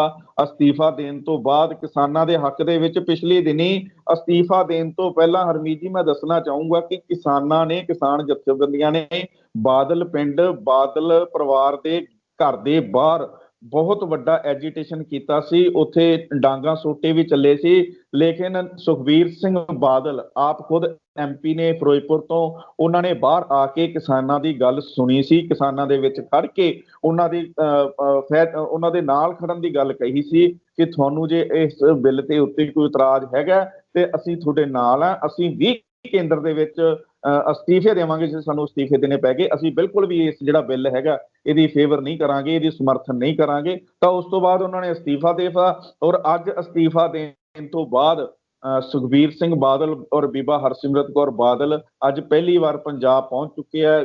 ਤਲਵੰਡੀ ਸਾਬੋ ਦੇ ਵਿੱਚ ਇੱਕ ਬਹੁਤ ਵੱਡਾ ਇਕੱਠ ਹੋਇਆ ਹੈ, ਉੱਥੇ ਉਹ ਨਮਸਤਕ ਹੋ ਰਹੇ ਆ ਔਰ ਉਸ ਤੋਂ ਬਾਅਦ ਉਹ ਸੰਬੋਧਨ ਕਰਨਗੇ। ਅਗਲਾ ਪ੍ਰੋਗਰਾਮ ਕੀ ਉਲੀਕਦੇ ਆ ਇਹ ਉਹਨਾਂ ਦੀ ਪਾਰਟੀ ਦੇ ਨਿਰਭਰ ਹੈਗਾ, ਕਿਉਂਕਿ ਆਲਰੇਡੀ ਕਿਸਾਨ ਜਥੇਬੰਦੀਆਂ ਨੇ ਕੱਲ 25 ਤਰੀਕ ਹੈਗੀ ਹੈ, ਕੱਲ ਨੂੰ ਆਲਰੇਡੀ ਜਿਹੜੀਆਂ ਕਿਸਾਨ ਜਥੇਬੰਦੀਆਂ ਉਹ ਆਪਦਾ ਪ੍ਰੋਗਰਾਮ ਦੇ ਚੁੱਕੀਆਂ ਹੈਗੀਆਂ। ਉਹਨਾਂ ਨੇ ਕਿਸ ਤਰੀਕੇ ਪੰਜਾਬ ਨੂੰ ਬੰਦ ਕਰਾਉਣਾ, ਚੱਕਾ ਜਾਮ ਕਰਨਾ, ਕਿਸ ਤਰੀਕੇ ਉਹਨਾਂ ਨੇ ਅਗਲਾ ਪ੍ਰੋਗਰਾਮ ਜਿਹੜਾ ਕਰਨਾ ਹੈਗਾ, ਇਹ ਆਉਣ ਵਾਲਾ ਸਮਾਂ ਦੱਸੂਗਾ। ਲੇਕਿਨ ਅਕਾਲੀ ਦਲ ਨੇ ਕੀ ਕਰਨਾਗਾ, ਇਹ ਅਗਲਾ ਉਹਨਾਂ ਦਾ ਐਜੀਟੇਸ਼ਨ ਕਿਸ ਤਰੀਕੇ ਕਰਦੇ ਆ, ਜ਼ਿਲ੍ਹਾ ਲੈਵਲ ਤੇ ਕਰਦੇ ਆ, ਜਾਂ ਕਿਉਂਕਿ ਸੁਖਬੀਰ ਸਿੰਘ ਬਾਦਲ ਪਾਰਟੀ ਦੇ ਪ੍ਰਧਾਨ ਵੱਲੋਂ ਸਟੇਟਮੈਂਟ ਇੱਕ ਆ ਚੁੱਕੀ ਹੈਗੀ ਹੈ ਕਿ 26 ਤਰੀਕ ਤੋਂ ਜਿਹੜਾ ਪੂਰੇ ਪੰਜਾਬ ਦੇ ਵਿੱਚ ਅੰਦੋਲਨ ਸ਼ੁਰੂ ਕੀਤਾ ਜਾਊਗਾ ਇਸ ਬਿੱਲ ਦੇ ਖਿਲਾਫ ਔਰ ਕਿਸਾਨਾਂ ਦੇ ਹੱਕ ਦੇ ਵਿੱਚ। ਤਾਂ ਹੁਣ ਉਹ ਕਿਸ ਤਰੀਕੇ ਇਹ ਐਜੀਟੇਸ਼ਨ ਕਰਦੇ ਆ ਆਉਣ ਵਾਲਾ ਸਮਾਂ ਦੱਸੂਗਾ। ਲੇਕਿਨ ਮੈਨੂੰ ਜਿੱਥੋਂ ਤੱਕ ਲੱਗਦਾ ਹੈਗਾ ਕਿ ਕਿਸਾਨੀ ਦੇ ਹੱਕ ਦੇ ਵਿੱਚ ਹੁਣ ਸਾਰੀਆਂ ਸੰਸਥਾਵਾਂ, ਸਾਰੇ ਵਿਅਕਤੀ ਡਟ ਗਏ ਹੈਗੇ ਆ ਵੀ ਅਸੀਂ ਇਹ ਕੰਮ ਪੰਜਾਬ ਦੇ ਵਿੱਚ ਹੋਣ ਨਹੀਂ ਦੇਣਾ। ਤੁਸੀਂ ਬਿਲਕੁਲ ਠੀਕ, ਬਹੁਤ ਸਹੀ ਫਰਮਾਇਆ ਕਿ ਅਕਾਲੀ ਦਲ ਜਦੋਂ ਜਦੋਂ ਉਸਦੀ ਸਰਕਾਰ ਬਣੀ ਹੈ ਕਿਸਾਨਾਂ ਦੇ ਲਈ ਉਸਨੇ ਬਹੁਤ ਕੁਝ ਕੀਤਾ। ਜਿਸ ਤਰ੍ਹਾਂ ਕਿ ਮੇਨ ਚੀਜ਼ ਆਪਾਂ ਇਹੋ ਹੀ ਲੈ ਲਈਏ, ਮੋਟਰਾਂ ਦਾ ਬਿੱਲ ਉਹਨੇ ਮਾਫ, ਸਭ ਤੋਂ ਪਹਿਲੇ ਇਹੋ ਹੀ ਸਰਕਾਰ ਸੀ ਜਿਹਨੇ ਮੋਟਰਾਂ ਦੇ ਬਿੱਲ ਮਾਫ ਕੀਤੇ। ਕਾਂਗਰਸ ਜਦੋਂ ਵੀ ਆਈ, ਭਾਵੇਂ ਉਹ 2007 ਦੀ ਗੱਲ ਕਰ ਲਈਏ, ਉਸ ਟਾਈਮ ਤੇ ਉਹ ਬਿੱਲ ਲਗਾਉਂਦੀ ਰਹੀ ਹੈ। ਮਗਰ ਇੱਕ ਚੀਜ਼ ਨਾਲ ਹੁਣ ਇਹ ਵੀ ਤੇ ਦੇਖਣ ਨੂੰ ਮਿਲਦੀ ਹੈ, ਕਿਉਂਕਿ ਅੱਜ ਦੇ ਲੋਕਾਂ ਦੀ ਆਵਾਜ਼ ਹੈ ਕਿ ਇਹ ਆਪਣਾ ਸਾਰੇ ਦਾ ਸਾਰਾ ਰਿਲੇਸ਼ਨ ਬੀਜੇਪੀ ਤੋਂ ਕਿਉਂ ਨਹੀਂ ਤੋੜ ਲੈਂਦੇ। ਕਿਉਂਕਿ ਜਿਸ ਤਰੀਕੇ ਨਾਲ ਬੀਜੇਪੀ ਸਰਕਾਰ ਨੇ, ਮੋਦੀ ਸਰਕਾਰ ਨੇ ਇਸ ਕਰੋਨਾ ਦਾ ਫਾਇਦਾ ਚੁੱਕਦੇ ਹੋਏ, ਕਿਉਂਕਿ ਲੋਕੀ ਇਕੱਠੇ ਨਹੀਂ ਹੋਣਗੇ, ਲੋਕੀ ਸੜਕਾਂ ਤੇ ਨਹੀਂ ਉਤਰਨਗੇ, ਤੇ ਇਹ ਆਰਡੀਨੈਂਸ ਪਾਸ ਉਸ ਟਾਈਮ ਤੇ ਕੀਤੇ ਜਦੋਂ ਬਿਲਕੁਲ ਹੀ ਕਰਫਿਊ ਲੱਗਾ ਹੋਇਆ ਸੀ ਇੰਡੀਆ ਦੇ ਵਿੱਚ। ਤੇ ਉਸ ਟਾਈਮ ਦੇ ਉੱਤੇ ਇਹ ਅਕਾਲੀ ਦਲ ਨੇ ਵੀ ਉਸ ਦੀ ਹਮਾਇਤ ਕੀਤੀ। ਬੇਸ਼ੱਕ ਤੁਹਾਡੇ ਕਹਿਣ ਮੁਤਾਬਕ ਠੀਕ ਹੈ ਕਿ ਉਹਨਾਂ ਦੀਆਂ ਮਜਬੂਰੀਆਂ ਰਹੀਆਂ ਹੋਣਗੀਆਂ, ਮਗਰ ਉਸ ਮਜਬੂਰੀਆਂ ਦੇ ਹਿੱਤ ਦੇ ਵਿੱਚ ਕਿਸਾਨ ਦਾਅ ਤੇ ਲੱਗ ਗਏ। ਉਹ ਫਰਮਾਇਸ਼ ਅਗਰ ਉਸ ਟਾਈਮ ਦੇ ਉੱਤੇ ਹੀ ਉਹ ਆਪਣਾ ਝੰਡਾ ਚੁੱਕ ਲੈਂਦੇ ਕਿ ਅਸੀਂ ਸਰਕਾਰ ਦੇ ਨਾਲ ਨਹੀਂ ਹੈਗੇ ਬੀਜੇਪੀ ਦੇ, ਤੇ ਅੱਜ ਨੂੰ ਅਕਾਲੀ ਦਲ ਦੀ ਪੋਜੀਸ਼ਨ ਕਿਸਾਨਾਂ ਦੀ ਨਜ਼ਰ ਦੇ ਵਿੱਚ ਬਹੁਤ ਉੱਚੀ ਹੋਣੀ ਸੀ। ਜਿਸ ਤਰੀਕੇ ਕਿ ਅੱਜ ਕਿਸਾਨ ਇਸ ਪਾਰਟੀ ਨੂੰ ਦੇਖਦਾ ਪਿਆ, ਉਸ ਨੂੰ ਲੱਗਦਾ ਪਿਆ ਕਿ ਹੁਣ ਇਹਨਾਂ ਕੋਲ ਕੋਈ ਰਸਤਾ ਨਹੀਂ ਬਚਿਆ, ਤੇ ਇਹ ਤਦ ਕਰਕੇ ਇਹਨਾਂ ਨੇ ਅਸਤੀਫਾ ਦੇ ਦਿੱਤਾ। ਕਿ ਇਦਾਂ ਦਾ ਪੰਜਾਬ ਦੇ ਕਿਸਾਨ ਇਦਾਂ ਨਹੀਂ ਬੋਲਦਾ ਪਿਆ। ਮੈਂ ਇੱਥੇ ਇੱਕ ਐਗਜ਼ਾਮਪਲ ਦੇਣੀ ਚਾਹੂੰਗਾ ਹਰਮੀਤ ਜੀ, ਤੁਸੀਂ ਕਿੱਥੋਂ ਬੋਲ ਰਹੇ ਹੋ, ਤੁਹਾਡਾ ਜਿਹੜਾ ਮਾਈਂਡ ਕਿੱਥੋਂ ਬੋਲ ਰਿਹਾ ਹੈਗਾ। ਮੈਂ ਬਿਲਕੁਲ ਸਹਿਮਤ ਹਾਂ ਤੁਹਾਡੇ ਨਾਲ ਕਿ ਜਿਹੜੀ ਇਹਨਾਂ ਨੂੰ ਇਹ ਆਪਦਾ ਜਿਹੜਾ ਬੀਜੇਪੀ ਦੇ ਨਾਲ ਨਾਤਾ ਤੋੜਨਾ ਪੈਣਾ ਹੈ, ਔਰ ਤੋੜ ਲਿਆ ਹੈਗਾ ਜਾਂ ਨਹੀਂ ਤੋੜਿਆ, ਕਿਉਂਕਿ ਇੱਕ ਪਾਰਟੀ ਦੇ ਵੱਲੋਂ ਅਸਤੀਫਾ ਦੇ ਦੇਣਾ। ਕਿਉਂਕਿ ਪੰਜਾਬ ਦੇ ਵਿੱਚ ਜੇਕਰ ਗੱਲ ਕਰੀਏ ਤਾਂ ਸਾਡੇ ਕੋਲੇ ਜਿਹੜੀ ਮਿਨਿਸਟਰੀ ਸੀਗੀ, ਇਹੀ ਮਿਨਿਸਟਰੀ ਸੀ ਜਿਹੜੀ ਬੀਬਾ ਹਰਸਿਮਰਤ ਕੌਰ ਬਾਦਲ ਕੋਲ ਸੀਗੀ, ਔਰ ਮੇਨ ਮਿਨਿਸਟਰੀ ਸੀਗੀ, ਔਰ ਮੋਦੀ ਸਰਕਾਰ ਦੇ ਵਿੱਚ ਇੱਕ ਇਹ ਮੇਨ ਅਹਿਮ ਰੋਲ ਅਦਾ ਕਰ ਰਹੇ ਸੀ। ਇਹਨਾਂ ਨੇ ਕੰਮ ਵੀ ਬੀਬਾ ਜੀ ਨੇ ਜਦੋਂ ਦੇ ਬਣੇ ਇਹ ਮਿਨਿਸਟਰ, ਪੰਜਾਬ ਦੇ ਵਿੱਚ ਕਈ ਫੂਡ ਇੰਡਸਟਰੀਆਂ ਲਾਈਆਂ ਹੈਗੀਆਂ, ਬਹੁਤ ਕੰਮ ਕੀਤਾ ਹੈਗਾ। ਤੁਸੀਂ ਗੱਲ ਕਰ ਰਹੇ ਹੋ ਨਾਤਾ ਤੋੜਨ ਦੀ, ਜੇਕਰ ਨਾਤਾ ਤੋੜਨ ਦੀ ਗੱਲ ਕਰੀਏ ਤਾਂ ਮੈਂ ਪਿਛਲੇ ਦਿਨਾਂ ਦੇ ਵਿੱਚ ਇੱਕ ਪੰਜਾਬ ਦੇ ਵਿੱਚ ਬੜਾ ਵੱਡਾ ਐਪੀਸੋਡ ਹੋਇਆ। ਐਪੀਸੋਡ ਕੀ ਹੋਇਆ, ਮੈਂ ਇੱਕ ਉਦਾਹਰਨ ਦੇਣੀ ਚਾਹੁੰਦਾ ਕਿ ਸੁਖਦੇਵ ਸਿੰਘ ਢੀਂਡਸਾ ਨੂੰ ਸ਼੍ਰੋਮਣੀ ਅਕਾਲੀ ਦਲ ਦੇ ਵਿੱਚ ਕਿੰਨਾ ਆਦਰ ਸਤਿਕਾਰ ਦਿੱਤਾ ਗਿਆ ਹੈਗਾ। ਕਿਸ ਤਰੀਕੇ ਦਿੱਤਾ ਗਿਆ ਉਹ ਸਾਨੂੰ ਵੀ ਪਤਾ ਹੈ, ਕਿਉਂਕਿ ਉਹ ਜਿੱਤਦੇ ਨਹੀਂ ਸੀ, ਕਿਤੋਂ ਵੀ ਉਹਨਾਂ ਨੂੰ ਟਿਕਟ ਮਿਲ ਜਾਂਦੀ ਸੀ, ਉਹਨਾਂ ਦੇ ਪੱਲੇ ਜਿੱਤ ਨਹੀਂ ਸੀ ਪੈਂਦੀ, ਪਰ ਫਿਰ ਵੀ ਉਹ ਬਾਦਲ ਪਰਿਵਾਰ ਕਹਿ ਲਓ ਚਾਹੇ ਸ਼੍ਰੋਮਣੀ ਅਕਾਲੀ ਦਲ ਕਹਿ ਲਓ, ਉਹਨਾਂ ਨੂੰ ਪ੍ਰਯਾਸਟ ਕਰਦੇ ਆਏ ਆ, ਉਹ ਵਿਰੋਧ ਕਰਦੇ ਰਹੇ ਆ। ਲੇਕਿਨ ਉਹਨਾਂ ਦਾ ਜਿਹੜਾ ਸਪੁੱਤਰ ਹੈ, ਉਹਨਾਂ ਦਾ ਬੇਟਾ ਹੈਗਾ ਪਰਮਿੰਦਰ ਸਿੰਘ ਢੀਂਡਸਾ, ਉਹ ਕਿਤੇ ਨਾ ਕਿਤੇ ਸੁਖਬੀਰ ਸਿੰਘ ਬਾਦਲ ਦੇ ਨਾਲ ਸਟੇਜਾਂ ਤੇ ਬੈਠਾ ਨਜ਼ਰ ਆਇਆ। ਉਹਨਾਂ ਦੇ ਫਾਦਰ ਚਾਹੇ ਵਿਰੋਧ ਕਰਦੇ ਰਹੇ ਹੈਗੇ ਆ, ਉਹ ਨਹੀਂ ਇਹਨਾਂ ਗੱਲਾਂ ਦੇ ਸਮਰਥਨ ਦੇ ਵਿੱਚ ਨਹੀਂ ਸੀਗੇ, ਤੇ ਲੇਕਿਨ ਪਰਮਿੰਦਰ ਸਿੰਘ ਢੀਂਡਸਾ ਕਿਤੇ ਨਾ ਕਿਤੇ ਪਾਰਟੀ ਦੇ ਨਾਲ ਇਨ ਟੱਚ ਸੀਗੇ, ਕਿਤੇ ਡਿਬੇਟ ਦੇ ਉੱਤੇ ਵੀ ਸਾਨੂੰ ਦੇਖਣ ਨੂੰ ਮਿਲ ਜਾਂਦੇ ਹੁੰਦੇ ਸੀਗੇ। ਕਹਿਣ ਦਾ ਭਾਵ ਇਹ ਹੈ ਵੀ ਕਿਤੇ ਨਾ ਕਿਤੇ ਜਾ ਕੇ ਪਰਿਵਾਰਾਂ ਦੇ ਵਿੱਚ, ਕਿਤੇ ਨਾ ਕਿਤੇ ਜਾ ਕੇ ਯੂਨਿਟੀ ਦੇ ਵਿੱਚ ਮਜਬੂਰੀ ਬਣ ਜਾਂਦੀ ਹੈ, ਔਰ ਮਜਬੂਰੀ ਉਦੋਂ ਖੁੱਲ ਕੇ ਸਾਹਮਣੇ ਆਉਂਦੀ ਆ ਜਦੋਂ ਸਾਰਾ ਦੁੱਧ ਦਾ ਦੁੱਧ ਤੇ ਪਾਣੀ ਦਾ ਪਾਣੀ ਹੋ ਜਾਂਦਾ। ਹੁਣ ਉਹ ਆ ਚੁੱਕੀ ਹੈ, ਜਿਹੜੀ ਸਿਚੁਏਸ਼ਨ ਹੁਣ ਬਣ ਚੁੱਕੀ ਹੈਗੀ ਆ ਪੰਜਾਬ ਦੇ ਵਿੱਚ, ਭਾਜਪਾ ਨੇ ਬਹੁਤ ਵੱਡੇ ਤੀਰ ਖੇਡ ਕੇ ਵੇਖ ਚੁੱਕੀ ਹੈ। ਪੰਜਾਬ ਦੇ ਵਿੱਚ ਇਹਨਾਂ ਨੇ ਜੋ ਹੁਣ ਤੱਕ ਹੱਥਕੰਡੇ ਤਿਆਰ ਕਰਨੇ ਸੀ, ਬੀਜੇਪੀ ਨੇ ਕਰ ਚੁੱਕੇ ਹੈ ਵੀ ਅਸੀਂ ਆਹ ਕੰਮ ਐਂ ਕਰਕੇ ਤੇ ਸ਼ਾਇਦ ਜਿਹੜੇ ਅਕਾਲੀ ਦਲ ਦੇ ਵਿੱਚ ਫੁੱਟ ਪਾ ਕੇ ਤੇ ਅਸੀਂ ਬੰਦੇ ਆਪਦੇ ਨਾਲ ਜੋੜ ਕੇ ਅਸੀਂ ਨਵਾਂ ਇੱਕ ਫਰੰਟ ਤਿਆਰ ਕਰ ਸਕਦੇ ਹਾਂ, ਅਸੀਂ ਆਹ ਕਰ ਸਕਦੇ ਹਾਂ, ਅਸੀਂ ਉਹ ਕਰ ਸਕਦੇ ਹਾਂ। ਤਾਂ ਬਿਲਕੁਲ ਵੀ ਪੰਜਾਬ ਦੇ ਵਿੱਚ ਮੈਨੂੰ ਜਿੱਥੋਂ ਤੱਕ ਲੱਗਦਾ ਹੈਗਾ, ਮੇਰਾ ਜਿਹੜਾ ਪਿਛਲੇ 18-20 ਸਾਲ ਦਾ ਤਜਰਬਾ ਹੈਗਾ, ਪੰਜਾਬ ਦੇ ਵਿੱਚ ਸਿਰਫ ਤੇ ਸਿਰਫ ਦੋ ਪਾਰਟੀਆਂ ਸਟੈਂਡ ਹੋ ਚੁੱਕੀਆਂ ਹੁਣ ਤੱਕ, ਹੋ ਚੁੱਕੀਆਂ ਨਹੀਂ, ਮਤਲਬ ਕਿ ਹੁਣ ਹੋ ਰਹੀਆਂ ਵੀ ਹੈਗੀਆਂ ਔਰ ਹੋ ਚੁੱਕੀਆਂ ਵੀ ਆ, ਔਰ ਆਉਂਦੇ ਦਿਨਾਂ ਦੇ ਵਿੱਚ ਵੀ ਸਾਨੂੰ ਜੋ ਲੱਗਦਾ ਹੈਗਾ, ਕਿਉਂਕਿ ਤੀਜੀ ਪਾਰਟੀ, ਤੀਜਾ ਬਦਲ ਆਇਆ ਸੀ, ਆਪ ਆਇਆ ਸੀ, ਸ਼੍ਰੋਮਣੀ ਅਕਾਲੀ ਦਲ ਸੀ ਔਰ ਕਾਂਗਰਸ ਪਾਰਟੀ ਸੀ, ਇਹਨਾਂ ਦੋਵਾਂ ਦਾ ਬਦਲ ਆਇਆ ਸੀ ਆਮ ਆਦਮੀ ਪਾਰਟੀ। ਲੇਕਿਨ ਆਮ ਆਦਮੀ ਪਾਰਟੀ ਦਾ ਜਿਹੜਾ ਝਾੜੂ ਆ ਉਹ ਤੀਲਾ ਤੀਲਾ ਹੋ ਗਿਆ। ਉਹ ਸਾਨੂੰ ਪਤਾ ਹੈ ਉਹ ਕਿਸ ਤਰੀਕੇ ਹੋਇਆ, ਉਹ ਕਿਹੜੇ ਕਿਹੜੇ ਬੰਦਿਆਂ ਨੇ ਕੀਤਾ, ਉਹ ਕਿਹੜੇ ਬੰਦੇ, ਕਿਉਂਕਿ ਹਰੇਕ ਬੰਦੇ ਨੂੰ ਜਦੋਂ ਕੋਈ ਨਾ ਕੋਈ ਡੈਜਿਗਨੇਸ਼ਨ ਮਿਲਦਾ ਹੈਗਾ ਤਾਂ ਉਹਨੂੰ ਐ ਹੋ ਜਾਂਦਾ ਕਿ ਮੈਂ ਹੀ ਸੀਐਮ ਬਣਾ ਪੰਜਾਬ ਦਾ, ਦੂਜਾ ਬੰਦਾ ਵੀ ਕੋਈ ਨਾ ਆਵੇ, ਔਰ ਮਿਨਿਸਟਰੀਆਂ ਵੀ ਫਿਰ ਮੈਂ ਹੀ ਵੰਡਾ ਪੰਜਾਬ ਦੇ ਵਿੱਚ, ਔਰ ਮੈਂ ਹੀ ਸਾਰਾ ਕੁਝ ਕਰਾਂ। ਪਰ ਪਾਰਟੀ ਲੈਵਲ ਤੋਂ ਉੱਪਰ ਉੱਠ ਕੇ ਇਹ ਕੁਝ ਨਹੀਂ ਹੋ ਸਕਦਾ। ਜੇਕਰ ਕਾਂਗਰਸ ਪਾਰਟੀ ਦਾ ਪ੍ਰਧਾਨ ਹੈ, ਕਾਂਗਰਸ ਪਾਰਟੀ ਦੇ ਵਿੱਚ ਮੈਜੋਰਟੀ ਹੈਗੀ ਹੈ, ਥੱਲੜੇ ਲੈਵਲ ਤੇ ਸਾਰਾ ਯੂਨਿਟ ਹੈ, ਉਸੇ ਤਰੀਕੇ ਸ਼੍ਰੋਮਣੀ ਅਕਾਲੀ ਦਲ ਦਾ ਵੀ ਇੱਕ ਯੂਨਿਟ ਹੈ, ਉਹਦਾ ਵੀ ਇੱਕ ਪ੍ਰਧਾਨ ਹੈ, ਉਹਦਾ ਵੀ ਇੱਕ ਪ੍ਰੋਸੈਸ ਹੈ, ਕੋਰ ਕਮੇਟੀਆਂ ਦੀਆਂ ਮੀਟਿੰਗਾਂ ਹੁੰਦੀਆਂ, ਸਾਰਾ ਕੁਝ ਹੁੰਦਾ। ਮੈਂ ਉਹੀ ਤੁਹਾਨੂੰ ਪਹਿਲਾਂ ਫਰਮਾਇਆ ਹੈਗਾ ਕਿ ਜਿਹੜੇ ਸ਼੍ਰੋਮਣੀ ਅਕਾਲੀ ਦਲ ਦੇ ਪ੍ਰੈਜ਼ੀਡੈਂਟ ਨੇ ਸੁਖਬੀਰ ਸਿੰਘ ਬਾਦਲ, ਉਹਨਾਂ ਵੱਲੋਂ ਅੱਜ ਉਹ ਹੁਣ ਨਮਸਤਕ ਹੋਣ ਪਹੁੰਚੇ ਆ ਤਲਵੰਡੀ ਸਾਬੋ, ਅੱਜ ਉਹ ਪੰਜਾਬ ਦੇ ਵਿੱਚ ਐਂਟਰ ਕਰ ਚੁੱਕੇ ਆ। ਹੁਣ ਉਸ ਤੋਂ ਬਾਅਦ ਕੱਲ ਨੂੰ ਕਿਸਾਨਾਂ ਨੇ ਜਿਹੜਾ ਆਪਦਾ ਐਜੀਟੇਸ਼ਨ ਕਰਨਾ ਹੈਗਾ, ਹੋ ਸਕਦਾ ਕੱਲ ਦੇ ਦਿਨ ਵੀ ਉਹ ਕਿਸਾਨਾਂ ਦੇ ਨਾਲ ਬੈਠਣ, ਕੋਈ ਵੱਡੀ ਗੱਲ ਨਹੀਂ ਹੈ, ਉਹ ਬੈਠ ਸਕਦੇ ਆ ਕਿਸਾਨਾਂ ਦੇ ਨਾਲ ਐਜੀਟੇਸ਼ਨ ਤੇ। ਲੇਕਿਨ 26 ਤਰੀਕ ਨੂੰ ਉਹਨਾਂ ਨੇ ਅਨਾਉਂਸ ਕਰ ਹੀ ਦਿੱਤਾ ਹੈਗਾ ਕਿ ਅਸੀਂ ਜ਼ਿਲ੍ਹਾ ਪੱਧਰ ਤੇ ਚਾਹੇ ਸ਼ੁਰੂਆਤ ਕਰੀਏ, ਚਾਹੇ ਅਸੀਂ ਜ਼ੋਨ ਪੱਧਰ ਤੇ ਸ਼ੁਰੂਆਤ ਕਰੀਏ, ਚਾਹੇ ਅਸੀਂ ਚੰਡੀਗੜ੍ਹ ਧਰਨਾ ਲਾਈਏ, ਚਾਹੇ ਦਿੱਲੀ ਸ਼ੁਰੂ ਕਰੀਏ, ਅਸੀਂ ਇਹਨਾਂ ਬਿੱਲਾਂ ਦੇ ਖਿਲਾਫ ਬਿਲਕੁਲ ਅਸੀਂ ਐਜੀਟੇਸ਼ਨ ਹੈ ਜਿਹੜਾ ਆਪਦਾ ਮੁਕੰਮਲ ਤੌਰ ਦੇ ਉੱਤੇ ਕਰਾਂਗੇ। ਔਰ ਇੱਥੇ ਇੱਕ ਹੋਰ ਹਰਮੀਤ ਜੀ ਸਭ ਤੋਂ ਵੱਡੀ ਗੱਲ ਦਾ ਜ਼ਿਕਰ ਕਰਨਾ ਬਣਦਾ ਹੈਗਾ ਕਿ ਜੱਟ ਸ਼ਬਦ ਕੀ ਹੈ। ਜੱਟ ਸ਼ਬਦ ਨੂੰ ਪੰਜਾਬੀ ਗਾਇਕਾਂ ਨੇ ਖਾਸ ਕਰਕੇ ਇੰਨਾ ਕੁ ਹਾਈਲਾਈਟ ਕਰਤਾ ਕਿ ਜੱਟ ਐਂ ਕਰ ਦੂਗਾ, ਜੱਟ ਉਹ ਕਰ ਦੂਗਾ। ਉਹ ਸਮਾਂ ਆ ਗਿਆ, ਉਹ ਸਮਾਂ ਆ ਗਿਆ। ਉਹ ਜਦੋਂ ਸਮਾਂ ਆਇਆ ਤਾਂ ਲੋਕ ਐਡੇ ਸਿਆਣੇ ਆ, ਲੋਕਾਂ ਨੇ ਜਿਹੜਾ ਇਹ ਗਾਇਕ ਹੈਗੇ ਆ ਇਹਨਾਂ ਨੂੰ ਗਾਲਾਂ ਕੱਢਣੀਆਂ ਸ਼ੁਰੂ ਕੀਤੀਆਂ ਵੀ ਤੁਸੀਂ ਜੱਟਾਂ ਬਾਰੇ ਗਾਣਿਆਂ ਦੇ ਵਿੱਚ ਆ ਕੁਝ ਬੋਲਦੇ ਸੀ, ਤੁਹਾਡੇ ਗੀਤਕਾਰ ਆ ਤੁਹਾਨੂੰ ਉਹ ਲਿਖ ਕੇ ਦਿੰਦੇ ਸੀ ਵੀ ਜੱਟ ਆਹ ਕਰੂਗਾ, ਜੱਟ ਉਹ ਕਰੂਗਾ। ਹੁਣ ਸਮਾਂ ਆ ਗਿਆ, ਹੁਣ ਤੁਸੀਂ ਨਾਲ ਖੜੋ। ਤਾਂ ਉਹਨਾਂ ਸਾਰੇ ਸਿੰਗਰਾਂ ਨੂੰ ਵੀ ਹੁਣ ਵਾਰੀ-ਵਾਰੀ ਨਾਲ ਖੜਨਾ ਪੈ ਰਿਹਾ।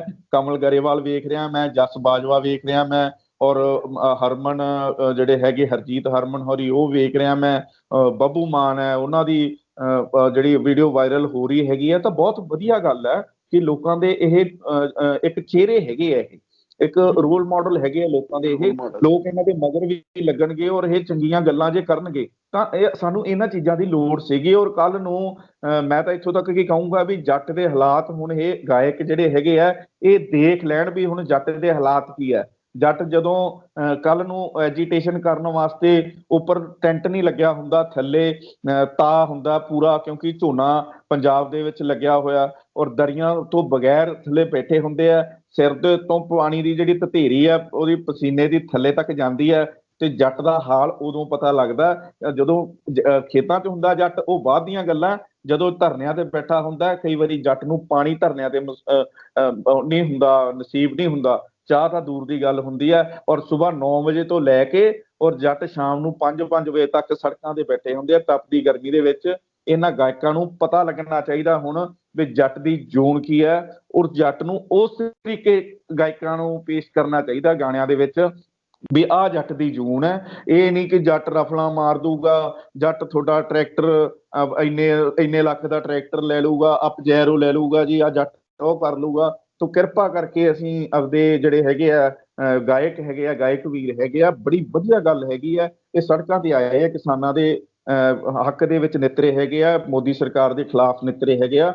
ਔਰ ਅਸੀਂ ਇਹਨਾਂ ਨੂੰ ਅਪੀਲ ਕਰਦੇ ਹੈਗੇ ਆ ਕਿ ਜੱਟ ਸ਼ਬਦ ਇੱਕ ਐਡਾ ਵਧੀਆ ਸ਼ਬਦ ਹੈ ਕਿ ਜਿਹੜਾ ਕਿ ਸਾਡੇ ਢਿੱਡ ਭਰਦਾ, ਸਾਡੀ ਕਿਰਸਾਨੀ ਹੈ ਜਿਹੜੀ ਬਹੁਤ ਪੂਰੇ ਇੰਡੀਆ ਲੈਵਲ ਤੇ ਢਿੱਡ ਭਰਦਾ ਹੈਗਾ। ਔਰ ਇਹਨੂੰ ਬਦਨਾਮ ਨਾ ਕੀਤਾ ਜਾਵੇ ਰਫਲਾਂ ਦੇ ਨਾਲ, ਖਾਸ ਕਰਕੇ ਮਹਿੰਗੇ ਜਿਹੜੇ ਆ ਵਹੀਕਲ ਹੈਗੇ ਆ ਉਹਨਾਂ ਦੇ ਕਰਕੇ। ਜਾਂ ਜੱਟ ਇੱਕ ਆਹ ਲੈ ਲੂਗਾ ਜੀ, ਵੈਬਲੇ ਲੈ ਲੂਗਾ ਜੀ। ਹੁਣ ਬੱਚੇ ਪੁੱਛਦੇ ਆ ਵੀ ਵੈਬਲੇ ਪਾਪਾ ਵੈਬਲੇ ਕੀ ਹੁੰਦਾ, ਉਹਨਾਂ ਨੂੰ ਦੱਸਣਾ ਪੈਂਦਾ ਵੀ ਕੋਈ 8-10 ਲੱਖ ਰੁਪਏ ਦਾ ਕੋਈ ਇੰਪੋਰਟਡ ਅਸਲਾ ਹੁੰਦਾ। ਅਸਲੇ ਬਾਰੇ ਅੱਜ ਕੱਲ੍ਹ ਦੇ ਜੇਕਰ ਗੱਲ ਕਰ ਲਈਏ 10 ਤੋਂ ਲੈ ਕੇ 15 ਸਾਲ ਦੇ ਬੱਚੇ ਨੂੰ ਅਸਲੇ ਦੀ ਨੌਲੇਜ ਦੇਣੀ ਪੈਂਦੀ ਹੈ, ਕਿਉਂਕਿ ਉਹ ਗਾਣਿਆਂ ਦੇ ਵਿੱਚ ਆ ਗਿਆ ਵੀ ਆਹ ਚੀਜ਼ ਆਹ ਹੈਗੀ ਆ, ਪਜੈਰੋ ਗੱਡੀ ਆਹ ਹੈਗੀ ਆ, ਸਾਰਾ ਕੁਝ ਹਮਰ ਗੱਡੀ ਕਿਹੜੀ ਹੈਗੀ ਆ, ਉਹ ਬੱਚਿਆਂ ਨੂੰ ਦੱਸਣਾ ਪੈਂਦਾ। ਪਰ ਰੱਬ ਦੇ ਵਾਸਤੇ ਗਾਇਕਾਂ ਨੂੰ ਬੇਨਤੀ ਹੈ ਕਿ ਜੱਟ ਦਾ ਸ਼ਬਦ ਹੈ ਜਿਹੜਾ ਉਹਨੂੰ ਥੋੜਾ ਜਿਹਾ ਉਹਨੂੰ ਸੁਧਾਰ ਦੇ ਪਾਸੇ ਲਿਆਓ। ਔਰ ਜੱਟਾਂ ਬਾਰੇ ਤੁਸੀਂ ਲੋਕਾਂ ਨੂੰ, ਬੱਚਿਆਂ ਨੂੰ ਗਾਈਡ ਕਰੋ ਕਿ ਜੱਟ ਆਹ ਹੈਗਾ ਔਰ ਜੱਟ ਦੀ ਸਪੋਰਟ ਦੇ ਵਿੱਚ 24 ਘੰਟੇ ਸਾਨੂੰ ਖੜਨਾ ਚਾਹੀਦਾ ਹੈਗਾ। ਬਿਲਕੁਲ ਠੀਕ। ਤੇ ਜਿਸ ਤਰੀਕੇ ਨਾਲ ਆਪਾਂ ਇਹ ਅੰਨਦਾਤਾ ਅੱਜ ਸੜਕ ਦੇ ਉੱਤੇ ਹੈਗਾ ਤੇ ਨਰਿੰਦਰ ਮੋਦੀ ਕੀ ਗੱਲ ਹੈ ਕਿ ਉਹਨਾਂ ਨੂੰ ਇਹ ਨਜ਼ਰ ਨਹੀਂ ਆਉਂਦਾ ਵੀ ਜਦੋਂ ਅੰਨਦਾਤਾ ਦੇਖਦਾ ਆਪ ਸੜਕਾਂ ਦੇ ਉੱਤੇ ਉਤਰ ਆਇਆ। ਤੇ ਜੇ ਤੁਸੀਂ ਨਰਿੰਦਰ ਮੋਦੀ ਤੇ ਇੱਕ ਥੋੜੀ ਜਿਹੀ ਝਾਤ ਮਾਰੋ ਉਸਦੇ ਰਿਕਾਰਡ ਦੇ ਉੱਤੇ, ਨਰਿੰਦਰ ਮੋਦੀ ਨੇ ਆਪਣੀ ਇਹ 6 ਸਾਲ ਦੀ ਜਾਂ 7 ਸਾਲ ਦੀ ਜਿੰਨਾ ਵੀ ਇਹ ਸ਼ਾਸਨ ਕਾਲ ਹੈ ਉਹਦੇ ਵਿੱਚ ਉਹ ਜਿਹੇ ਡਿਸੀਜਨ ਕੀਤੇ ਨੇ ਜਿਹੜੇ ਕਿ 70 ਸਾਲ ਦੇ ਵਿੱਚ ਜਿੰਨੇ ਵੀ ਪ੍ਰਾਈਮ ਮਿਨਿਸਟਰ ਰਹਿ ਚੁੱਕੇ ਨੇ ਉਹਨਾਂ ਨੇ ਕਦੀ ਉਹ ਡਿਸੀਜਨ ਨਹੀਂ ਲਏ। ਭਾਵੇਂ ਉਹ ਨੋਟਬੰਦੀ ਦਾ ਡਿਸੀਜਨ ਹੋਵੇ, ਭਾਵੇਂ ਇਹ ਲੋਕਡਾਊਨ ਦਾ ਡਿਸੀਜਨ ਹੋਵੇ, ਭਾਵੇਂ ਆਹ ਬਿੱਲਾਂ ਦਾ ਹੋਵੇ, ਭਾਵੇਂ ਜੰਮੂ ਕਸ਼ਮੀਰ ਦਾ ਹੋਵੇ। ਇਹ ਉਹ ਡਿਸੀਜਨ ਨੇ ਜਿਹੜੇ ਇਹ ਕਹਿ ਸਕਦੇ ਕਿ 70 ਸਾਲ ਦੇ ਨਹੀਂ 500-700 ਸਾਲ ਦੇ ਵਿੱਚ ਵੀ ਉਹ ਡਿਸੀਜਨ ਨਹੀਂ ਹੋਏ ਮੰਦਰ ਨੂੰ ਵੀ ਲੈ ਕੇ, ਜਿਹੜੇ ਕਿ ਨਰਿੰਦਰ ਮੋਦੀ ਵਨ ਸਾਈਡਡ ਕਰਦਾ ਆ। ਤੇ ਕੀ ਤੁਹਾਨੂੰ ਇਹਨਾਂ ਦਾ ਇਸ ਰਿਕਾਰਡ ਨੂੰ ਵੇਖ ਕੇ ਲੱਗਦਾ ਕਿ ਉਹ ਇਹ ਬਿੱਲ ਵਾਪਸ ਲੈ ਲੇਗਾ? ਦੇਖੋ ਹਰਮੀਤ ਜੀ, ਸਭ ਤੋਂ ਵੱਡੀ ਗੱਲ ਮੈਂ ਜਿਹੜਾ ਪੁਆਇੰਟ ਸ਼ੁਰੂ ਕਰਨ ਲੱਗੂਗਾ, ਤੁਹਾਡੀ ਜਿਹੜੀ ਗੱਲ ਕੀਤੀ ਹੈ ਉਹਦੇ ਚੋਂ ਮੈਂ ਇੱਕ ਪੁਆਇੰਟ ਕੱਢਿਆ ਹੈਗਾ ਕਿ ਹਰੇਕ ਕੰਮ ਆਪਦੀ ਮਰਜ਼ੀ ਨਾਲ ਹੋ ਰਿਹਾ, ਲੋਕਾਂ ਦੀ ਮਰਜ਼ੀ ਨਾਲ ਨਹੀਂ ਹੋ ਰਿਹਾ। ਔਰ ਜੇਕਰ ਗੱਲ ਕਰੀਏ ਜੰਮੂ ਕਸ਼ਮੀਰ ਦੀ, ਤਾਂ ਜੰਮੂ ਕਸ਼ਮੀਰ ਦੇ ਵਿੱਚ ਜ਼ਿਆਦਾਤਰ ਜਿਹੜੀ ਸੰਖਿਆ ਹੈਗੀ, ਆਬਾਦੀ ਹੈਗੀ ਹੈ, ਉੱਥੇ ਸਿੱਖਾਂ ਦੀ ਆਬਾਦੀ ਹੈਗੀ ਹੈ। ਤੇ ਉੱਥੋਂ ਤੁਸੀਂ ਪੰਜਾਬੀ ਗਾਇਬ ਕਰ ਰਹੇ ਹੋ। ਬਿਲਕੁਲ ਠੀਕ।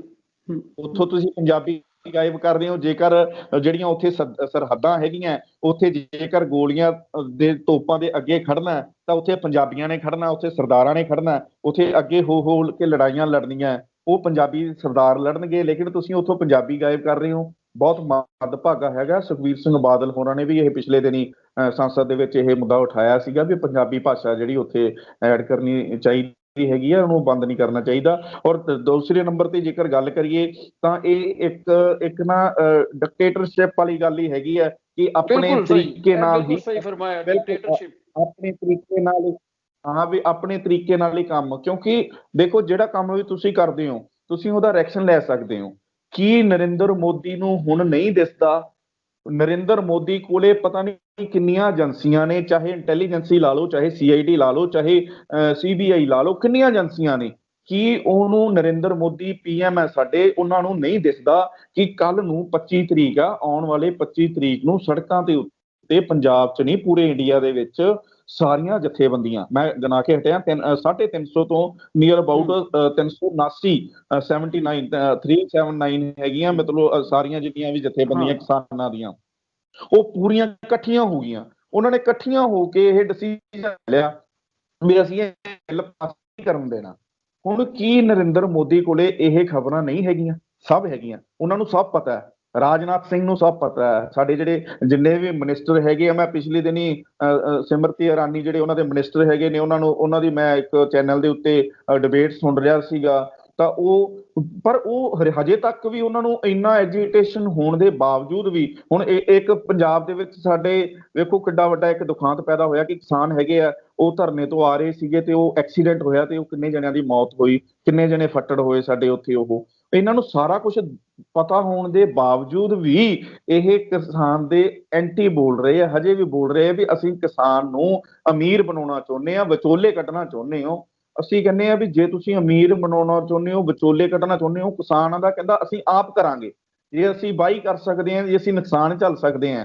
ਜਦੋਂ ਅਸੀਂ ਕੋਈ ਫਸਲ ਲਾਉਂਦੇ ਹਾਂ ਖੇਤ ਦੇ ਵਿੱਚ, ਤਾਂ ਉਸ ਤੋਂ ਬਾਅਦ ਅਸੀਂ ਫਸਲ ਤੇ ਪੈਸਾ ਤਾਂ ਪੂਰਾ ਲਾਉਂਦੇ ਹਾਂ, ਲੇਕਿਨ ਉਸ ਤੋਂ ਬਾਅਦ ਕੁਦਰਤੀ ਕਰੋਪੀ ਕੁਛ ਹੋ ਜੇ, ਚਾਹੇ ਗੜੇ ਪੈ ਜਾਣ, ਚਾਹੇ ਕੋਈ ਹਨੇਰੀ ਆ ਜੇ, ਚਾਹੇ ਕੋਈ ਝੱਖੜ ਆ ਜੇ, ਚਾਹੇ ਅੱਗ ਲੱਗ ਜੇ, ਤਾਂ ਉਹ ਬਰਦਾਸ਼ਤ ਤਾਂ ਕਿਸਾਨ ਨੂੰ ਕਰਨਾ ਪੈਂਦਾ ਨਾ। ਤਾਂ ਫਿਰ ਕਿਸਾਨ ਨੂੰ ਜੇ ਕਰਨਾ ਪੈ ਰਿਹਾ ਤੇ ਫਿਰ ਕਿਸਾਨ ਦੀ ਨਹੀਂ ਜੇ ਤੁਸੀਂ ਮੰਨ ਰਹੇ ਤੇ ਫਿਰ ਤਾਂ ਮਾੜੀ ਗੱਲ ਹੈਗੀ ਆ। ਤਾਂ ਇਸ ਕਰਕੇ ਇਹ ਹੈ ਵੀ ਜਿਹੜੇ ਪਹਿਲਾਂ ਫੈਸਲੇ ਲਏ ਹੈਗੇ ਆ, ਕਿਸੇ ਹੱਦ ਤੱਕ ਕਈ ਫੈਸਲੇ ਸਾਨੂੰ ਜਿਵੇਂ ਮੰਦਿਰ ਦਾ ਮੁੱਦਾ ਹੈਗਾ, ਬੜੇ ਚਿਰ ਤੋਂ ਚੱਲਿਆ ਆ ਰਿਹਾ ਸੀ, ਰਾਮ ਮੰਦਿਰ ਦਾ ਮੁੱਦਾ ਹੈਗਾ ਜਿਹੜਾ, ਤਾਂ ਇਹਨਾਂ ਨੇ ਕੁਛ ਹੀ ਪਲ ਦੇ ਵਿੱਚ ਉਹ ਨਿਬੇੜਤਾ। ਚਲੋ ਉਹ ਹੋਇਆ। ਔਰ ਉਸ ਤੋਂ ਪਹਿਲਾਂ ਨੋਟਬੰਦੀ ਹੋਈ, ਨੋਟਬੰਦੀ ਦਾ ਦੁੱਖ ਸੰਤਾਪ ਲੋਕ ਅੱਜ ਤੱਕ ਹਮੇਸ਼ਾ ਹੰਢਾ ਰਹੇ ਆ। ਬਿਲਕੁਲ ਖਾਸ ਸਹੀ। ਕਰਕੇ ਪੰਜਾਬ ਦੇ ਲੋਕ ਅੱਜ ਤੱਕ ਨੋਟਬੰਦੀ ਦਾ ਜਿਹੜਾ ਸੰਤਾਪ ਹੰਢਾ ਰਹੇ ਆ। ਔਰ ਜਿਹੜਾ ਹੁਣ ਕਰੋਨਾ ਵਾਇਰਸ ਦੀ ਬਿਮਾਰੀ ਦਾ ਜਿਹੜਾ ਸੰਤਾਪ ਹੈ, ਔਰ ਉਹ ਹਜੇ ਭੁੱਲਿਆ ਨਹੀਂ ਲੋਕਾਂ ਨੂੰ। ਇਹ ਹੁਣ ਹਜੇ ਪਤਾ ਨਹੀਂ ਕਿੰਨਾ ਚਿਰ ਇਹਦਾ ਵੀ ਦੁੱਖ ਸਾਨੂੰ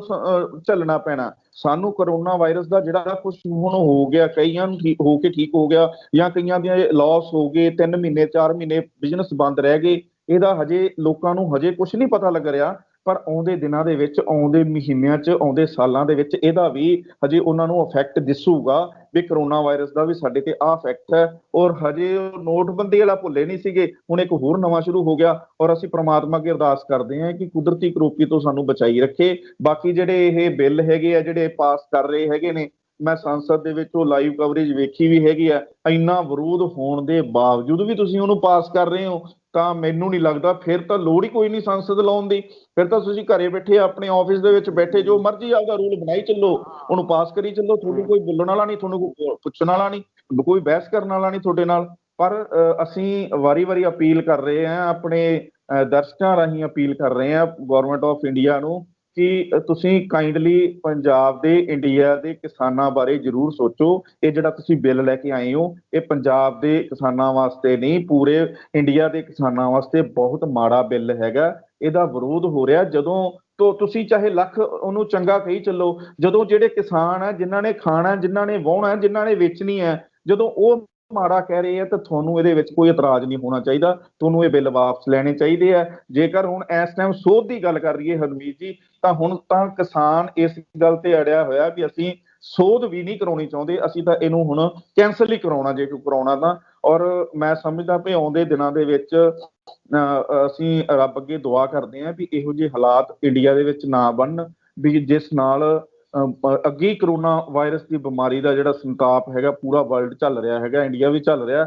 ਔਰ ਜੇਕਰ ਕਿਤੇ ਇਹ ਜਿਹੜੀ ਇਹਨਾਂ ਨੂੰ ਅਮੈਂਡਮੈਂਟ ਨਾ ਕੀਤੀ, ਕਿਤੇ ਇਹਨਾਂ ਨੇ ਇਹਦੇ ਵਿੱਚ ਸੋਧ ਜਾਂ ਇਹਨੂੰ ਵਾਪਸ ਨਾ ਲਿਆ, ਤਾਂ ਆਉਂਦੇ ਦਿਨਾਂ ਦੇ ਵਿੱਚ ਮੈਨੂੰ ਨਹੀਂ ਲੱਗਦਾ ਵੀ ਇੰਡੀਆ ਦੇ ਵਿੱਚ ਜਿਹੜੇ ਹਾਲਾਤ ਹੈ ਉਸ ਥਾਵੇਂ ਰਹਿਣਗੇ, ਉਹ ਬਹੁਤ ਹਾਈ ਲੈਵਲ ਤੇ ਵਿਗੜਨਗੇ ਔਰ ਇਹ ਸਾਰਾ ਵਰਲਡ ਵੇਖੂਗਾ ਵੀ ਇੰਡੀਆ ਦੇ ਵਿੱਚ ਹੋ ਕੀ ਰਿਹਾ।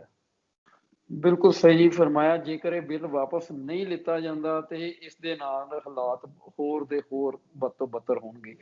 ਮਗਰ ਉਹ ਸਾਰੇ ਦਾ ਦੋਸ਼ ਇੱਕ ਹੀ ਇਨਸਾਨ ਨੂੰ ਜਾਂਦਾ ਹੈ ਜਿਸ ਨੇ ਇਹ ਡਿਸੀਜਨ ਲਏ ਨੇ, ਨਰਿੰਦਰ ਮੋਦੀ। ਤੇ ਜੇ ਆਪਾਂ ਹੁਣ ਅੱਗੇ ਥੋੜਾ ਜਿਹਾ ਚੱਲੀਏ ਤੇ ਤੁਹਾਡੇ ਕੋਲ ਕੋਈ ਬਰਗਾੜੀ ਕੇਸ ਦੇ ਉੱਤੇ ਕੋਈ ਅਪਡੇਟ ਹੈਗੀ ਹੈ? ਬਿਲਕੁਲ, ਮੈਂ ਦੱਸਣਾ ਚਾਹੂੰਗਾ ਹਰਮੀਤ ਜੀ ਕਿ ਹਰੇਕ ਵਾਰ ਦੀ ਤਰ੍ਹਾਂ ਅਸੀਂ ਵੈਸੇ ਤਾਂ ਬਰਗਾੜੀ ਮੁੱਦੇ ਤੋਂ ਸ਼ੁਰੂ ਕਰਦੇ ਹੁੰਦੇ ਹਾਂ ਆਪਣੀ ਡਿਬੇਟ, ਪਰ ਉਹਦਾ ਕਾਰਨ ਇੱਕ ਇਹ ਬਣ ਗਿਆ ਕਿ ਇਹ ਜਿਹੜਾ ਮੁੱਦਾ ਹੈਗਾ ਇੰਡੀਆ ਲੈਵਲ ਦਾ, ਕਿਸਾਨ ਲੈਵਲ ਦਾ ਮੁੱਦਾ ਜਿਹੜਾ ਸਾਨੂੰ ਪਹਿਲਾਂ ਡਿਸਕਸ ਕਰਨਾ ਪਿਆ, ਕਿਉਂਕਿ ਇਹ ਬੜਾ ਹੀ ਇੱਕ ਸੰਜੀਦਗੀ ਵਾਲਾ ਮੁੱਦਾ ਸੀਗਾ। ਔਰ ਮੈਂ ਬਰਗਾੜੀ ਮਾਮਲੇ ਤੇ ਮੈਂ ਦੱਸਣਾ ਚਾਹੂੰਗਾ ਕਿ ਪ੍ਰਦੀਪ ਸਿੰਘ ਇੰਸਪੈਕਟਰ, ਜੋ ਕਿ ਉਸ ਵੇਲੇ ਚਰਨਜੀਤ ਸ਼ਰਮਾ SSP ਮੋਗਾ ਸੀਗੇ, ਉਹਨਾਂ ਦਾ ਰੀਡਰ ਸੀਗਾ ਪ੍ਰਦੀਪ ਕੁਮਾਰ ਇੰਸਪੈਕਟਰ, ਉੱਥੇ ਮੌਕੇ ਤੇ ਬਹਿਬਲ ਜਿਹੜਾ ਗੋਲੀकांड ਹੋਇਆ ਸੀ ਮੌਜੂਦ ਸੀਗਾ। ਉਹਨੇ ਵਾਅਦਾ ਗਵਾਹ ਮੁਆਫੀ ਦੀ ਜਿਹੜੀ ਹੈਗੀ ਅਰਜੀ ਅਦਾਲਤ ਦੇ ਵਿੱਚ ਦਿੱਤੀ ਸੀ। ਅਦਾਲਤ ਨੇ 2-3 ਤਰੀਕਾਂ ਪਾ ਕੇ ਪੈਂਡਿੰਗ ਰੱਖਿਆ ਔਰ ਉਸ ਤੋਂ ਬਾਅਦ ਉਹ ਜਿਹੜੀ ਅਦਾਲਤ ਨੇ ਅਰਜੀ ਮਨਜ਼ੂਰ ਕਰ ਲਈ ਹੈ। ਹੁਣ ਪ੍ਰਦੀਪ ਸਿੰਘ ਵਾਅਦਾ ਮੁਆਫੀ ਗਵਾਹ ਜਿਹੜਾ ਬਣ ਚੁੱਕਿਆ ਹੈਗਾ ਔਰ ਇਹਦਾ ਫਾਇਦਾ ਜਿਹੜਾ ਸਿੱਧਾ ਤੇ ਸਿੱਧਾ ਸਿੱਟ ਨੂੰ ਗਿਆ ਹੈਗਾ, ਜਿਹੜੀ SIT ਹੈਗੀ ਆ ਉਹਨੂੰ ਇਹਦਾ ਫਾਇਦਾ ਗਿਆ ਹੈਗਾ। ਔਰ ਆਉਂਦੇ ਦਿਨਾਂ ਦੇ ਵਿੱਚ ਇਸ ਬਰਗਾੜੀ ਕਾਂਡ ਦੇ ਵਿੱਚ ਜਿਹੜੇ ਹਾਈ ਲੈਵਲ ਦੇ ਆਫਿਸਰ ਹੈ ਜਾਂ ਜਿਹੜੇ ਨੀਚਲੇ ਲੈਵਲ ਦੇ ਜਿਹੜੇ ਮੁਲਾਜ਼ਮ ਹੈਗੇ ਆ, ਉਹਨਾਂ ਵਾਸਤੇ ਖਤਰੇ ਦੀ ਘੰਟੀ ਹੈਗੀ ਹੈ, ਕਿਉਂਕਿ ਨਾਮ ਹੈ ਜਿਹੜੇ ਡਿਸਕਲੋਜ਼ ਹੋਣਗੇ, ਕਿਉਂਕਿ ਪਰਮਰਾਜ ਉਮਰਾ ਨੰਗਲ ਹੋਰਾਂ ਦਾ ਨਾਮ ਆਲਰੇਡੀ ਪਹਿਲਾਂ ਉਹ ਆ ਚੁੱਕਿਆ ਇਸ ਕੇਸ ਦੇ ਵਿੱਚ, ਕਿਉਂਕਿ ਉਹ ਕਮਾਂਡ ਕਰ ਰਹੇ ਸੀ। ਔਰ ਸੁਮੇਧ ਸਿੰਘ ਸੈਣੀ ਜਿਹੜੇ ਕਿ ਇੱਕ ਉੱਥੇ ਮੋਹਾਲੀ ਵੀ ਇੱਕ ਚੱਲ ਰਿਹਾ ਹੈਗਾ, ਬੜਾ ਹਾਈਲਾਈਟ ਹੋ ਰਹੇ ਹੈਗੇ ਆ, ਉਹਨਾਂ ਦੀਆਂ ਮੁਸ਼ਕਲਾਂ ਦੇ ਵਿੱਚ ਵੀ ਵਾਧਾ ਹੋ ਸਕਦਾ। ਤਾਂ ਹੋਰ ਕਈ ਅਫਸਰ ਹੈਗੇ ਆ ਜਿਹੜੇ ਜੀਓ ਲੈਵਲ ਦੇ ਅਫਸਰ ਹੈਗੇ ਆ ਜਾਂ ਹੋਰ ਵੀ ਹੈ ਕਿ ਉਹਨਾਂ ਦੀਆਂ ਮੁਸ਼ਕਲਾਂ ਦੇ ਵਿੱਚ ਵਾਧਾ ਹੋ ਸਕਦਾ ਹੈਗਾ, ਕਿਉਂਕਿ ਜਿਹੜਾ ਇਹ ਪ੍ਰਦੀਪ ਸਿੰਘ ਨੇ ਇਹਨੇ ਜਿਹੜਾ ਸਟੈਪ ਚੱਕਿਆ ਹੈਗਾ, ਇਹਦੇ ਨਾਲ ਜਿਹੜਾ ਹੁਣ ਬਰਗਾੜੀ ਕਾਂਡ ਹੈਗਾ, ਜਿਹੜਾ ਉਹਦਾ ਜਿਹੜਾ ਡਿਸੀਜਨ ਹੈਗਾ ਉਹਦੇ ਵਿੱਚ ਨਵੇਂ ਮੋੜ ਆਉਣ ਦੀਆਂ ਜਿਹੜੀਆਂ ਸੰਭਾਵਨਾ ਉਹ ਪੈਦਾ ਹੋ ਗਈਆਂ ਹੈਗੀ। ਤੇ ਬਹੁਤ ਬਹੁਤ ਸ਼ੁਕਰੀਆ ਅਮਨਦੀਪ ਜੀ, ਸਾਨੂੰ ਤੇ ਸਾਡੇ ਆਸਟ੍ਰੇਲੀਆ ਵਾਸੀਆਂ ਨੂੰ ਪੰਜਾਬ ਦੇ ਹਾਲਾਤਾਂ ਤੋਂ ਜਾਣੂ ਕਰਵਾਉਣ ਦਾ। ਤੇ ਇਸ ਦੇ ਨਾਲ ਹੀ ਅਸੀਂ ਤੁਹਾਡੇ ਤੋਂ ਇਜਾਜ਼ਤ ਚਾਹੁੰਦੇ ਹਾਂ ਤੇ ਤੁਹਾਨੂੰ ਅਗਲੇ ਹਫ਼ਤੇ ਫੇਰ ਮਿਲਾਂਗੇ ਇਸੇ ਜਗ੍ਹਾ ਤੇ ਹੀ। ਤੇ ਇਸ ਦੇ ਨਾਲ ਹੀ ਤੁਸੀਂ ਦੇਖ ਰਹੇ ਸਨ ਪੰਜਾਬ ਦੇ ਹਾਲਾਤ ਅਮਨਦੀਪ ਲੱਕੀ ਦੇ ਨਾਲ। ਸਾਨੂੰ ਦਿਓ ਇਜਾਜ਼ਤ, ਦੇਖਦੇ ਰਹੋ ਤੁਹਾਡਾ ਆਪਣਾ, ਆਪਣਿਆਂ ਲਈ ਆਪਣਾ ਫਰੈਂਡ ਚੈਨਲ। ਸਾਰਿਆਂ ਨੂੰ ਪਿਆਰ ਭਰੀ।